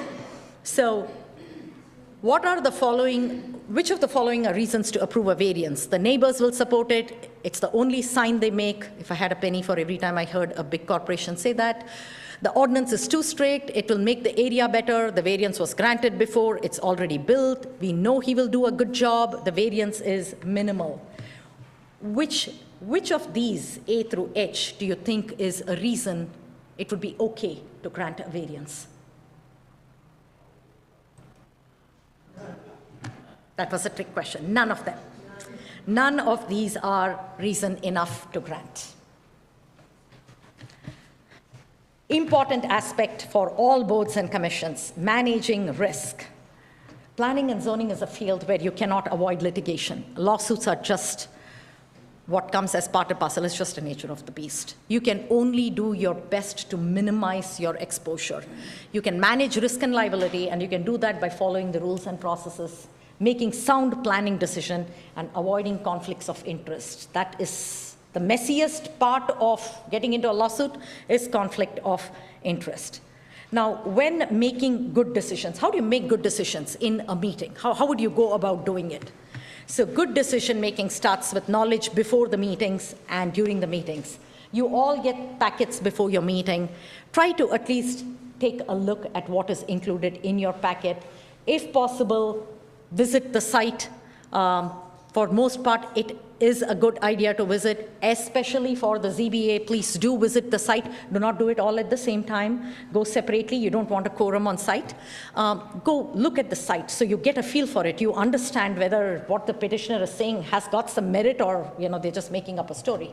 They say, oh my God, there's such a steep grade, and you're standing over there, you're like, okay, that's like maybe 6 inches, so that's not really a steep grade. So go there, visit the site and get an idea. During the meetings, listen to what your consultants present, listen to what the petitioner has to present, listen to all the information that is being presented. And always remember, you have to make your decisions based on the standards of the ordinance, not on opinions. Public input is a very, very important aspect of planning. However, decisions are not about popularity. This is not a popularity contest about who gets to be most popular. Approval or denial must be based on whether or not the application and the plan meets the requirements of the ordinance or not. You all should know, you all serve on boards and commissions, you're never going to be popular because that's just, that's just the nature of the beast, right? A decision might not always make everybody happy, but that's just the nature of planning. Before a meeting, make sure to review the packet items, review all the standards that will be used for each decision. You can look at if you don't have time to read through the whole zoning ordinance, look through your consultant's review report or any addendum reports that are in there. If you need more information, please do not hesitate to reach out to Julie or me and ask, you want clarification on something so you can understand before the meeting. If there is something that's going to totally confuse you, you're looking at the packet, you're like, okay, something is missing here, I'm not following it. Please do not hesitate to reach out to Julie or me to get that clarification. We don't want you to come to a meeting saying, I don't even know where this is coming from or where this is going. I need to know more things. Don't hesitate to ask, please. Do not discuss any proposal with applicants, neighbors, or other officials. It's a simple no-no. If you happen to go shopping at a grocery store, say it's the ZBA or it's a planning commission for a conditional land use, you happen to go quickly to Polly's Market to pick up a gallon of milk. What do you know? The petitioner is walking down the next aisle and you both bump. They're like, my case is on the agenda next week. Politely cut off the conversation right there. You cannot discuss it. No aspect of the project should be discussed outside the realm of the meeting because you're getting benefit of information that your colleagues don't have. So you're going to say something and your colleagues are going to wonder, I wonder why they're saying that. I mean, where is that coming from? So anybody has got anything to say, that is why these meetings are public meetings. These are open meetings so that the same petitioner or the resident who's got an issue, who bumps into you in Polly's Market can come here and let all of you know at the same time what their problem is. Do not engage in conversation. If there is a fence variance or something, just don't talk about it. Discuss it in your own thing, in your own thing. If you have, sometimes you will receive communications. You will receive an email from Julie. You might receive an email from me. It will go to all of you. If you have a question, do not hit reply all. You can reply only to one person. The moment you hit reply all, we now have an official meeting going on in email. We now have a quorum. We cannot do that. That's a violation of the Open Meetings Act. As administrative staff, we might sometimes find information that we believe is relevant or that last minute somebody has submitted. It's not made it into your packet, but we think it's going to help you in your decision. Or maybe somebody submitted renderings like one day before the meeting and didn't make it into your packet. So Julie might forward it to all of you. Do not hit reply all. If you still have a question, reply only to Julie. You can always CC me on it because I'm administrative staff. I'm not the decision maker. But do not hit reply all because that becomes a violation of the Open Meetings Act itself. Before a meeting, do not let your opinion be known. You are entitled to your opinion, you're entitled to your analysis. You don't need to share it with others outside the meeting because it can give, if a case goes to court, it will give an impression that you were trying to influence the thinking of other people. That's not what you're trying to do. So you need to keep your analysis, your thoughts to yourself. Do not try to influence the outcome of a project or a meeting outside the realms of the meeting itself. Under the Open Meetings Act, all meetings of a public body must be open to the public. held in a public place available to the general public. This is not technically a public meeting. This is a training session, but it's still open. Anybody can walk in, anybody can sit in on this training session. But any meeting of the ZBA, the Planning Commission, the Board of Trustees, unless the board specifically has a closed session, needs to be held in a public place that is accessible to everybody. All decisions need to be made in public. All deliberations need to be made in the public. So if you're going to render a decision one way or the other, you have people sitting in the audience who are either in support of or against. They need to understand why did the board vote to approve this use, or why did they vote to deny it? They need to understand why you arrived at your decision. They are not going to know that if you've already predetermined your decision, you've discussed it, you're not going to explain where you're coming from. So, you need to discuss it so people know watching the meeting that they know where this is going. That is why when a site plan comes before the Planning Commission or a conditional land use, when there is Planning Commission discussion going on, the chair of the Planning Commission or something asks each one of the planning commissioners, so, what are your thoughts on this project? They're trying to get your thoughts and ideas out into public so that it can lead to deliberation and people will know where you stand on the project itself. So, as I mentioned, minutes are public records. They are open to public inspection. They should always be available. Somebody might ask, I couldn't attend the meeting. I want to see the minutes and I want to see what was decided. So the meetings must include comprehensive summary of the discussion that took place. It cannot be like this person said this, or this person. It cannot be as vague as saying 6 people were in support, 4 people were in against. It cannot be that vague either. You need to provide the crux of what the discussion was as part of the meeting minutes itself. Now, in practice, decisions must be made by a majority vote of the public body. They must consider what is influencing you. If you are going to render your decision one way or the other, you need to reveal it during a public meeting. Why are you thinking that way? What influenced you to arrive at your decision? It cannot be like, I'm against it, but I'm not going to tell you why I am against it. The Planning Commission and the board or the ZBA do not really have that privilege to say, I'm going to just announce my decision, but I'm not going to tell you how I arrived at the decision. So if there is a decision or a position that you're going to take, make sure you express your viewpoint as why you think that you are okay. Your decision or your opinion might be against what everybody else is saying, which is fine. But let it be known why you're coming, so people know that it is, in your mind, at least a valid reason for why you're taking the decision. So the decision must be maintained based on evidence that is presented. If it is not information that is discussed in an open meeting, it cannot be a basis for your decision. So that is why we say, do not discuss anything outside a meeting. I'm not sure, has anybody had this happen? You have a contentious project, we have had a few. Somebody approaches you outside, maybe it's just on a weekend, you go shopping or you go to church or something, and somebody approaches you saying, you know about that project up there or not territorial? And you're stuck, you're like, can't discuss it, they're still in the process.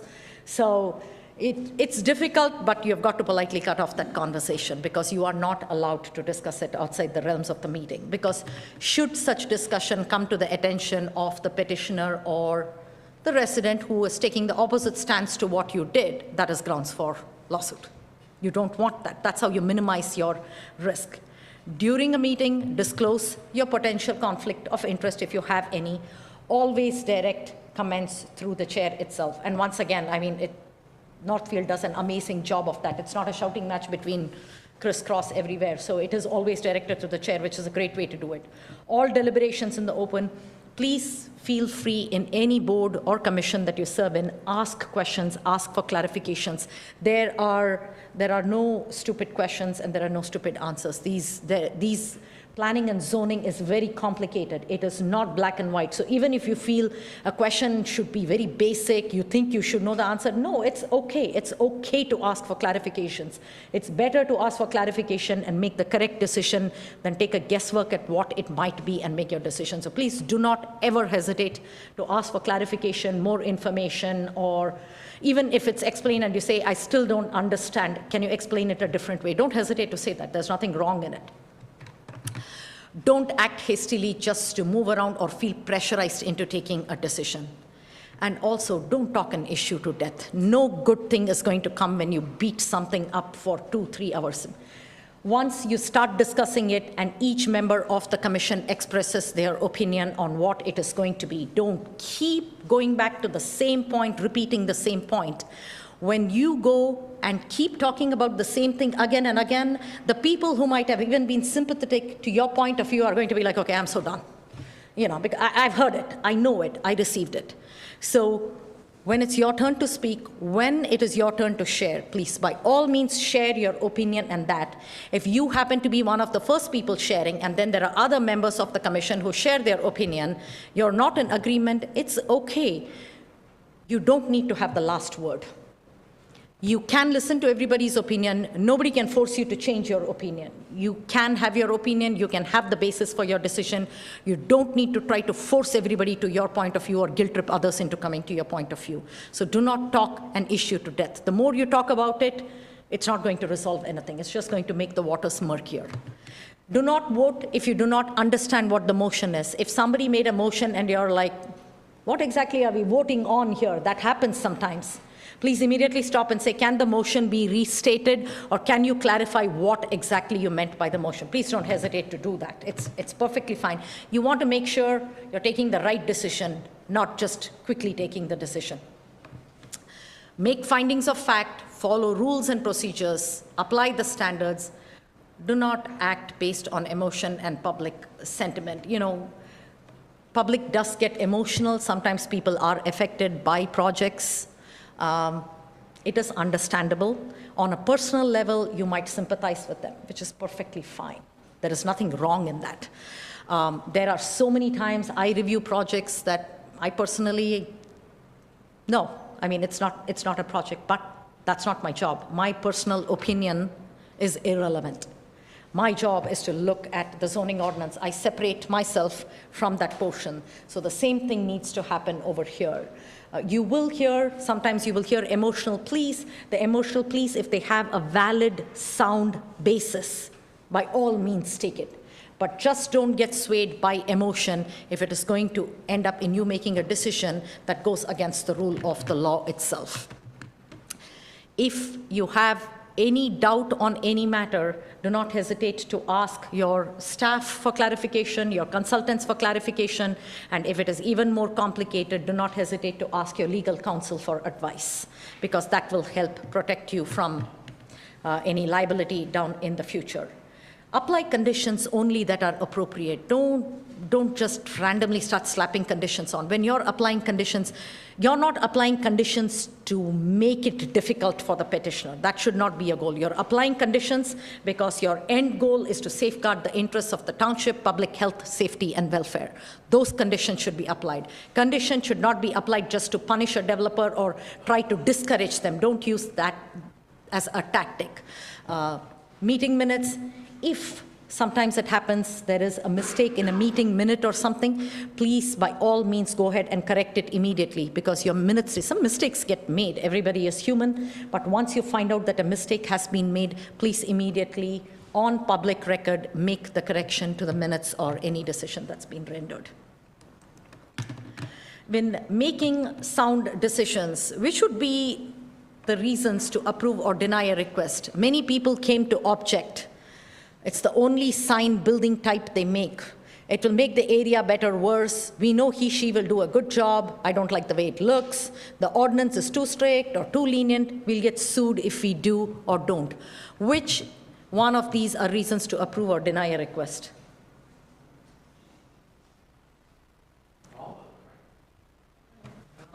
G. G. No, only G. Now, if it meets the letter of the law, if it meets the letter of the law and the ordinance, no matter how many people came to object, it's the only sign they make. You know what? If that's the only sign they make, well, it's time for a new prototype. It'll make the area better or worse. Well, that is a subjective standard, so be very careful over there. We know he, she will do a good job. Of course they'll do a good job. Everybody is fabulous. We're never denying that. I don't like the way it looks. Well, it's impossible to please everybody. It's subjective. You might not like it. Other people like it.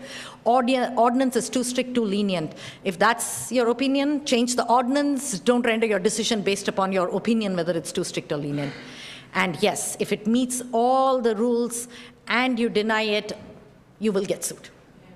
You don't want to do that. You do not want to get sued. You do not want to have to explain to your citizens and taxpayers that you got sued and you're paying damages, that they're all paying damages because you did not follow the rules that were on your own books.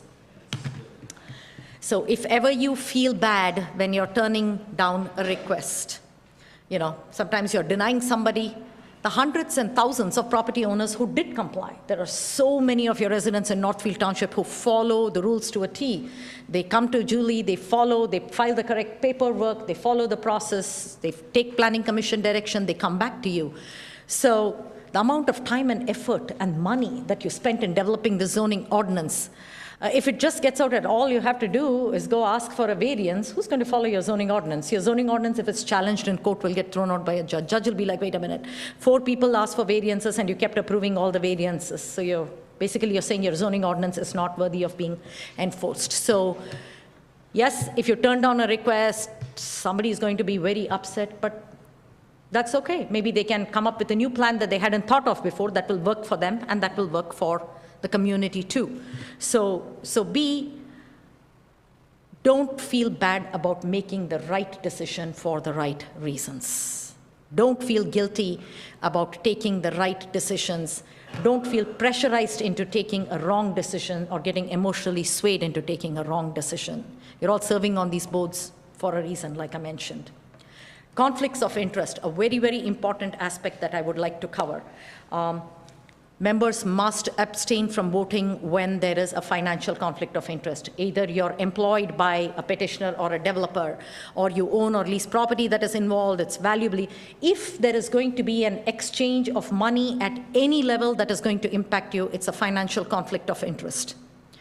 Personal, if the petitioner happens to be your close friend or relative, not necessarily, you don't always have to abstain for that. Political, yes, township officials cannot represent applicants. If a township official happens to also work for a firm that does site developments, you cannot come here on behalf of an applicant and be part of that also. You cannot do that. So which one of these can constitute a conflict of interest? I'll go over this one. But if you are the applicant, of course it is. You can't serve on a board and also be the applicant. If the applicant is a relative, is that a conflict of interest? No, not necessarily. It might be a third, fourth remote cousin. I mean, what are you going to do? As long as you mention it on the record that this person is a relative and it's not, the board can or commission can choose to accept it. If the applicant is a neighbor, no. I mean, we all have neighbors. That in itself is not reason enough to disqualify you from serving. Your firm works for the applicant. Possible. That might be a conflict of interest, depends on which division. If it happens to be a firm that has got multiple divisions, say it is a firm that does real estate, investment banking, and other stuff. You work in the investment banking division, you have nothing to do with the real estate arm of it. That's not a conflict of interest because you don't have a direct connection. But if you work in the real estate division, now you have a conflict of interest. So it might not necessarily be, but you disclose it, and based upon that, a determination can be made.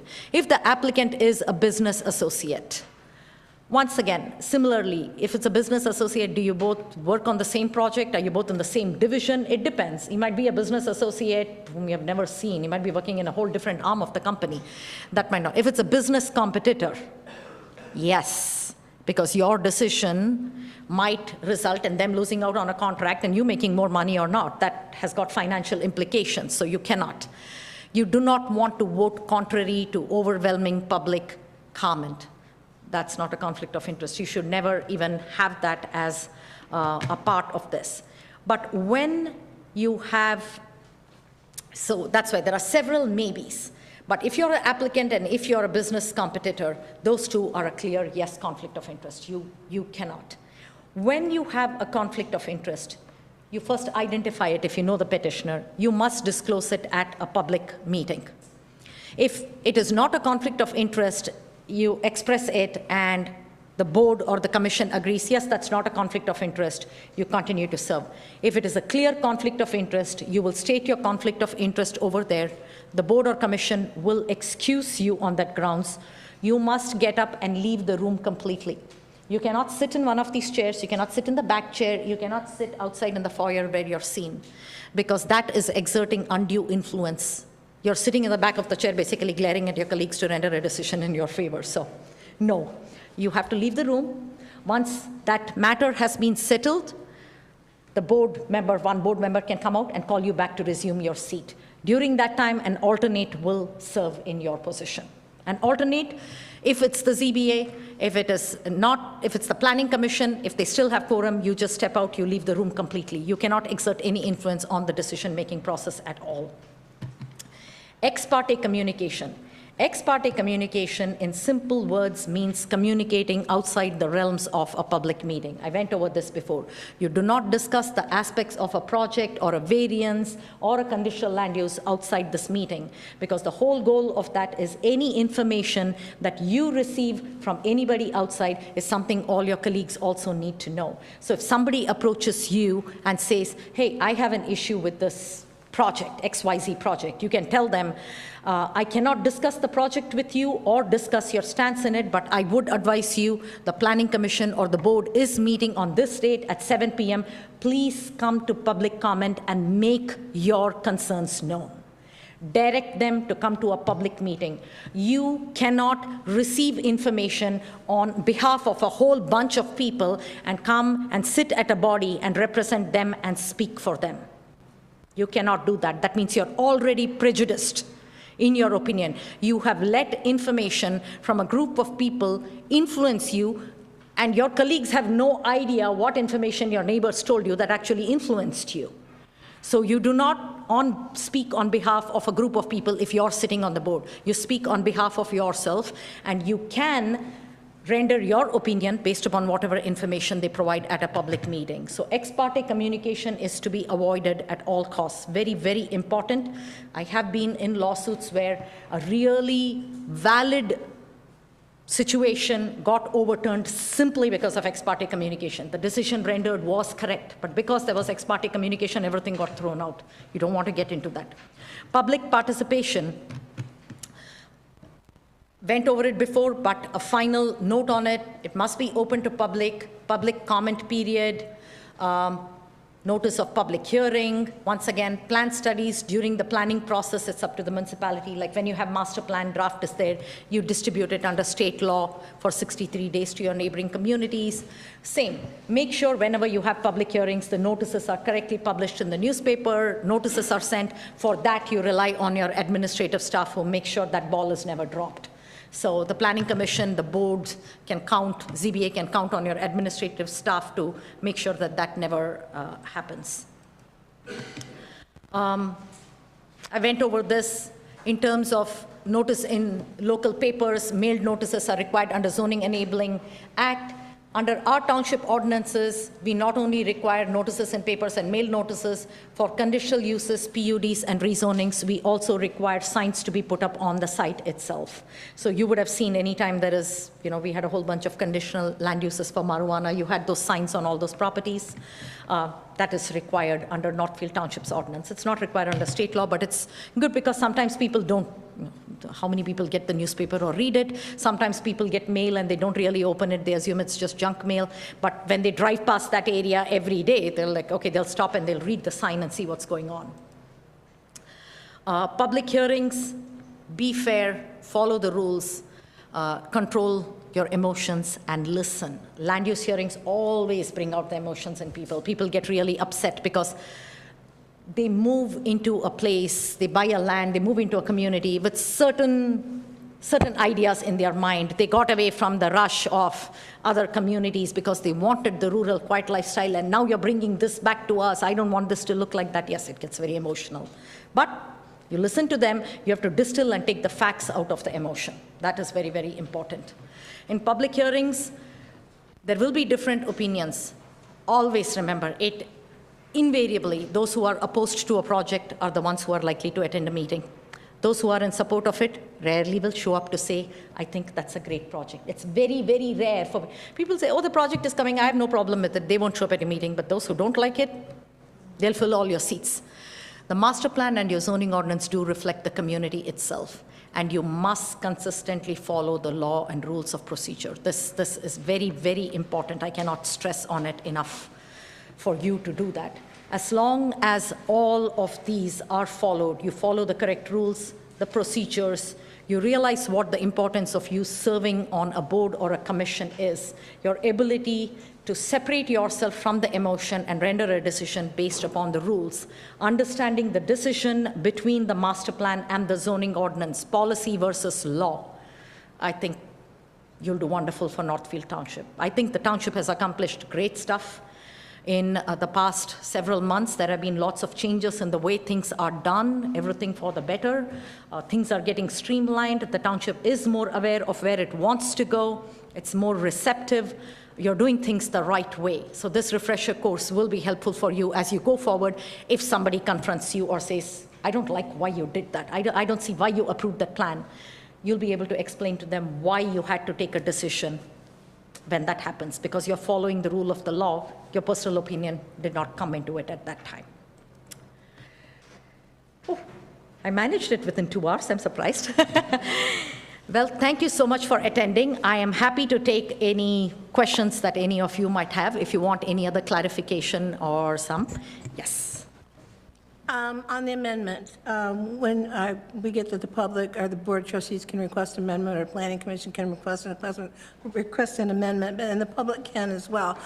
But I think it's important that just because you request an amendment to an ordinance does not mean that it's going to be approved, because it has to not only comply with the area that you're requesting or whatever it is that it applies to, it has to make sense.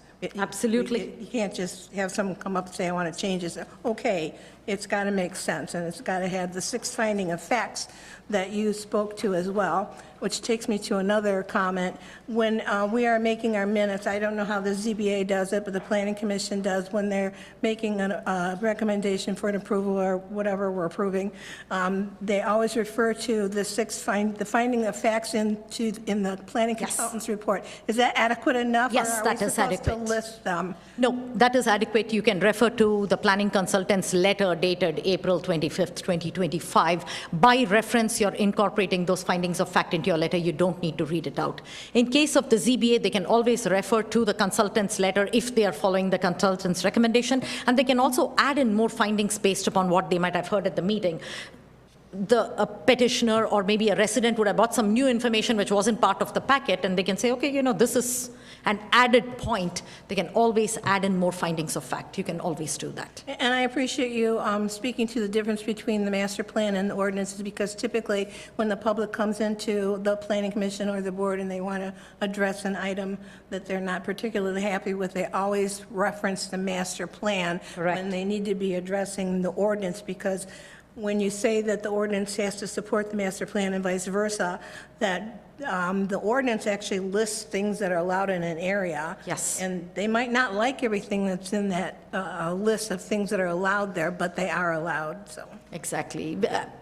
Quite often I see in public meetings, like residents will say and come and say, all we want you to do is follow the master plan. Yes. But the zoning ordinance and the master plan need to be aligned. If the alignment is not there, the planning commission and board's hands are tied. You have to follow the zoning ordinance.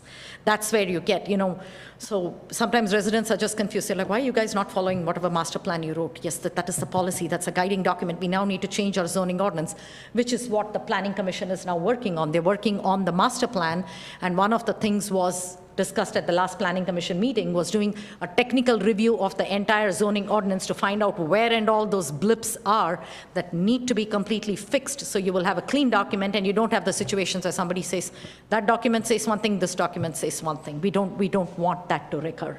And maybe a good time to revisit the zoning ordinance and probably revisit some of the uses and see whether some uses that are today allowed, more environmentally sustainable uses, we hadn't planned for it in our zoning ordinance whenever it was written. We can add those uses in. There are some uses that are now obsolete, Nobody does those, or even if you want to allow it, you want to allow it in specific areas, not in your ag areas. So this might be a good time to do that too. So I think all the steps that you're doing are in the right direction towards reconciling that. Mr. Gordon, I'm sure you have a question for me. You must have ESP. Regarding the master plan, one of the foundational questions I had is, you said this, the master plan needs full public input while it's being written. I'm trying to figure out what the best practices are, because it's incredibly difficult to get the public involved in the master plan. I know that it gets all revised, and after it's all revised and written and approved by the Planning Commission, then it's presented to the public. And at that point in time, there's some momentum, there's investment of the planner, of the Planning Commission. What can you recommend that would help us reach out to the community more and have their input? Because, like you said, people show up at the meeting after the thing's written and say, why is this like this? And then what they get back is, where you been? We've been working on this for months. Right. So the breakdown there is critical. There are two ways to do that. One is a full rewrite of the master plan. When you do your full rewrite of the master plan, as was done in the last version, it is a very heavy undertaking. At that point of time, there is a lot more scope, there is a lot more budget, there are a lot more opportunities. Now, when you look at the way the Planning Enabling Act sets forth the master plan, it requires public input. It does not specify how many aspects of public input. It sets forth places where the master plan has to be distributed for 60-day public comment. It has to be distributed to the neighboring communities. It sets forth all of those. But it gives a generic explanation of public comment and input is sought. When we write a whole master plan, that time we hold multiple aspects where we have design charrettes, where people come drawing, which is what we had done last time. This time, it is not a full rewrite of the master plan. It is specific areas of concentration. Yes, we are updating the master plan in terms of the data, the basic SEMCOG data, updating all the fundamental information in it, tweaking, clearing up the master plan, but the core area of focus is the interchange areas, the overlay, or the lake areas. So the focus is on limited areas under this current master plan. So the feedback that we are receiving from the public, the way it has been done over here actually is a very novel way. The Planning Commission has been discussing the master plan at public meetings, providing the public opportunity to come to every single one of their meetings, which is unique because in most other communities, the master plan meetings are held by a subcommittee. A subcommittee sits and writes the whole document out. We don't have these many opportunities for the public to come, observe, listen to recording, read meeting minutes. So I think we are doing a lot over here. In terms of what more we can do, as John explained at the Planning Commission meeting, we are going to have the Survey Monkey. You're going to have it on the township's website. It is just public outreach. Just to give you, trying to get public input is always challenging. Canton just adopted its master plan. It was a 2-year, 2-month process. That's what it took. And they were working on it the whole time. They did multiple public output. They undertook the most massive public outreach, mailing, and survey system. So Canton has got 108,000 people at this point, something around the population. Oh, they were thrilled. We got 1,400 responses to survey, and out of the 1,400, 4 were from my house. So you can, I was telling my husband and boys, everybody fill out that survey. So it is very difficult. You want the public to know. So in terms of all you can do is post it on your front. You have a bulletin board. You can do that. You can do it on the township's Facebook page. You can do it on the website. Put the QR codes in there. Put the links to the Survey Monkey so that people will go there.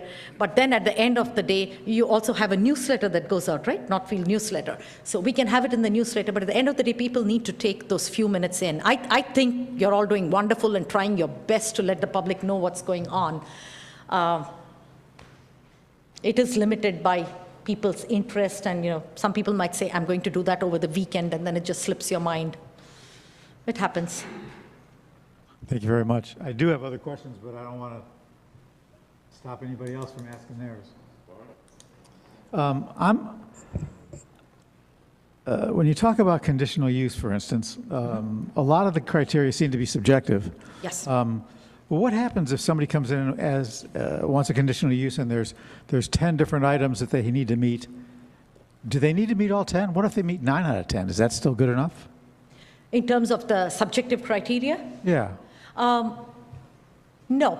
It's when you look at the ordinance, it says these are the standards for review. If the 10th criteria is something that you believe, you would need to provide an explanation of why it doesn't meet and if there is an opportunity for the applicant to meet it.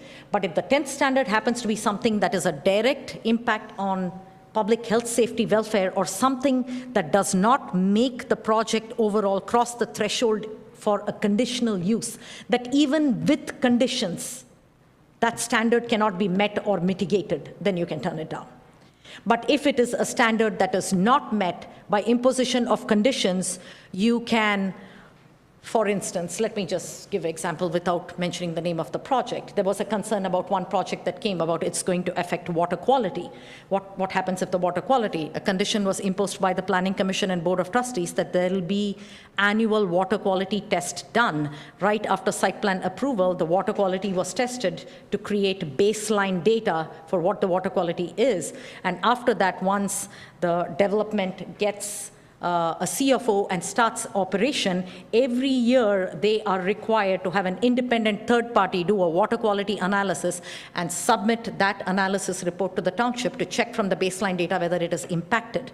So you're imposing a condition to help you meet what you think might be a problem. So you can impose conditions like that.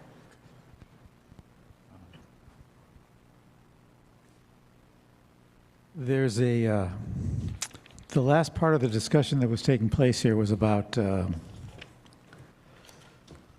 interacting with the public. Yes. I think about everybody that I know that, Washington, D.C., all the senators, all the congressmen, they talk to each other. Mm-hmm. They lobby one another. They try to convince one another to do this or to do that. I understand from when I was serving on the Board of Trustees that, and previously on the Planning Commission, the lawyer said, you're allowed to talk to other commissioners and other trustees and express your view. What you can't do is drive toward a decision. That violates the Open Meetings Act. In other words, you can talk and say, I really believe this to one person but on the board, but you can't then call the second person and say, well, Jane and I both feel this way and you should feel the same way, because then you're trying to collect votes and me to get to a decision.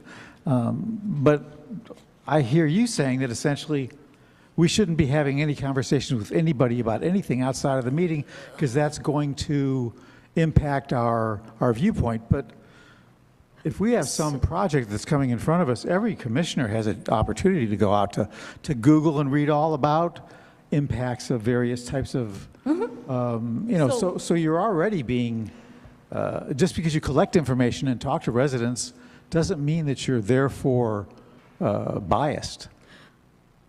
Clarification. The Planning Commission is a slightly different position than the Board of Trustees. The Board of Trustees are elected officials, so they are answerable to the constituents. So if a resident or a constituent comes and approaches a Board of Trustee to talk about something, they cannot say, I'm not going to talk to you about it. So they can listen to what they're saying, but they're not going to say, okay, I'm going to, I agree with you or something. But they can listen because they are elected by the citizens to do it. The Planning Commission is different. You are an appointed body.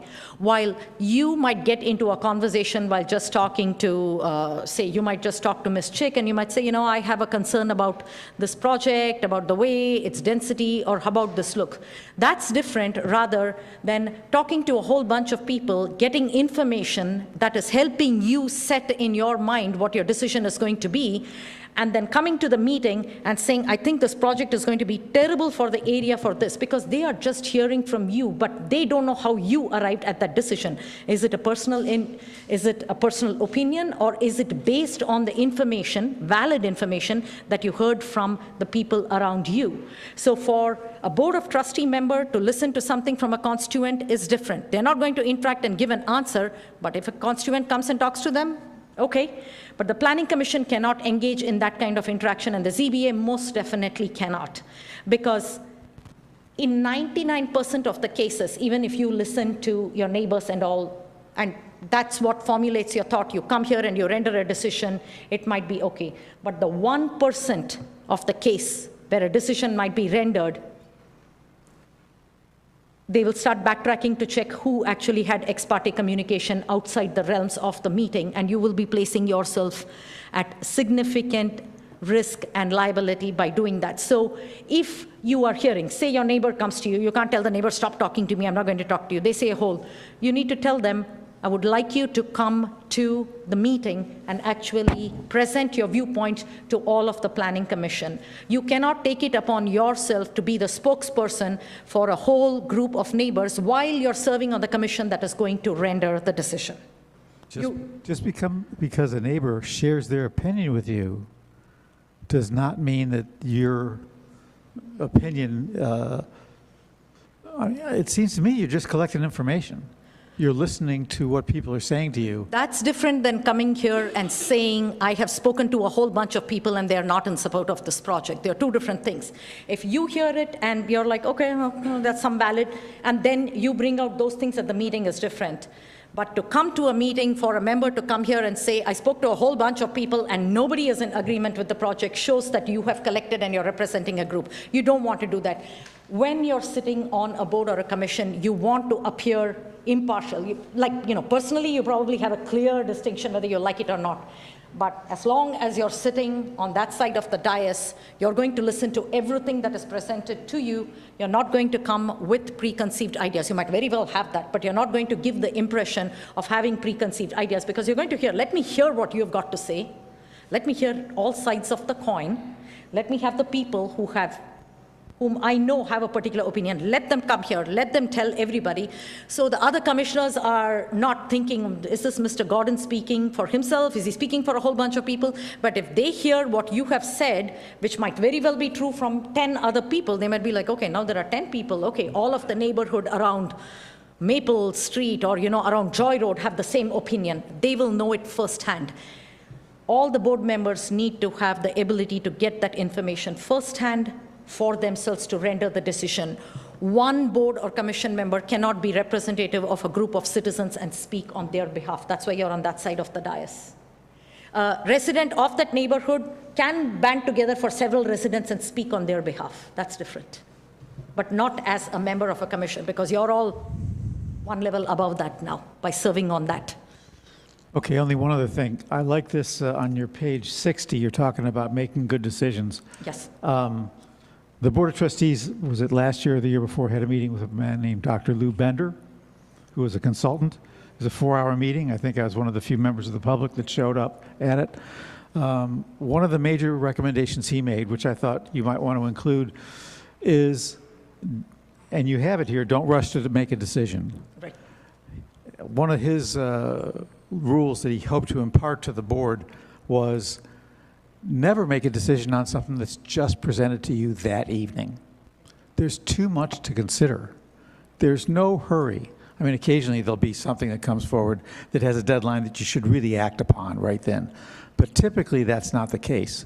Take your time, listen to all the opinions, all the discussion that's made, take it home with you, come back 2 weeks later. I've been trying to do that, and it's been very helpful. There are two ways of looking at that. If the information that is presented in your packet, and you have read your packet, you have the benefit of all the information presented by the petitioner, your consultants, you have all the reports, you have all the supplementary information. You shouldn't postpone decision on a project simply because you want to postpone a decision. If you want to postpone decision on a project, it should be because you lack some critical piece of information to help you render that decision, or you want something else presented before you, not because, let me just mull this over for some more time. That is why your packets are provided to you 1 week before, for you to mull over everything beforehand, so you're prepared for the meeting, and then at the meeting when the public presents their information, you take it. Of course, if you get like 25 different public comments and there are lots of contradictory viewpoints over there, some people are for, some people are against, some people say something that you're like, I need to verify whether that is true. Because if the statement that is made over here is in fact true, that might influence my decision. Those might be reasons to say, okay, we need to think this over a little bit more. But if you want to table or postpone decision on a project, it needs to be for valid reasons, not simply because this is a big project, I'm going to take 2 more weeks to dwell on it. No, because if you're being given that information, you need to act on it. There can always be the perception that after 2 weeks, when you render your opinion, that during the 2-week process, should the decision go one way or the other, whichever party is unhappy with the decision is fully able to say that during this 2-week process, something has happened to influence you one way or the other. You don't want to give the impression. You're saying, I did my homework, I read everything that was in my packet, I heard everything that happened here, I heard all the comments, and I've made my decision for these reasons. You don't want somebody to come back and say, everything was presented to you, you heard all of us, and then you went away for 2 weeks. I thought you were going to approve it, and here you denied me. What happened in these 2 weeks? Who influenced you? You don't want that question. Nobody might have influenced you, but that gives them an opening risk. So. Thank you for your opinion. It's an opinion based on experience of being in courthouse, being subpoenaed. So, Ms. Christian, I very much respect your Yes, opinion thank and you. your Thank you, Mr. experience. Gordon. Thank you for your presentation this evening. appreciate it.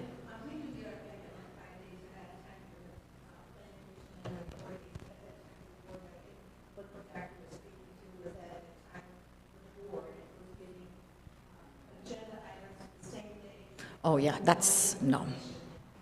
I think there have to be agenda packet deadlines. Once the agenda deadline has passed, new items cannot be added to it. At least for the Planning Commission agenda, Julie does a fantastic job of it. I mean, so you were told when the deadline was. I mean, you come 2 days later and say, oops.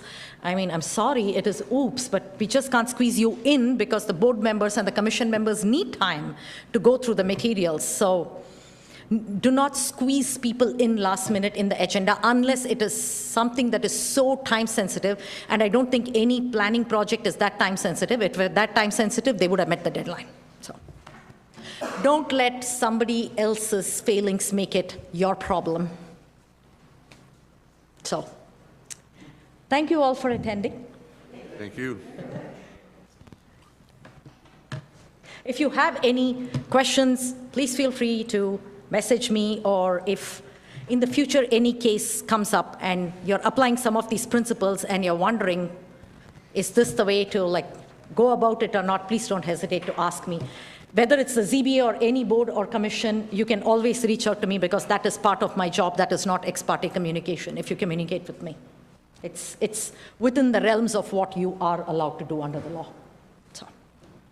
Oh, I forgot to mention, I am a MAP certified instructor for Zoning Board of Appeals for the state of Michigan. I train all the way from Ironwood down to the Ohio border.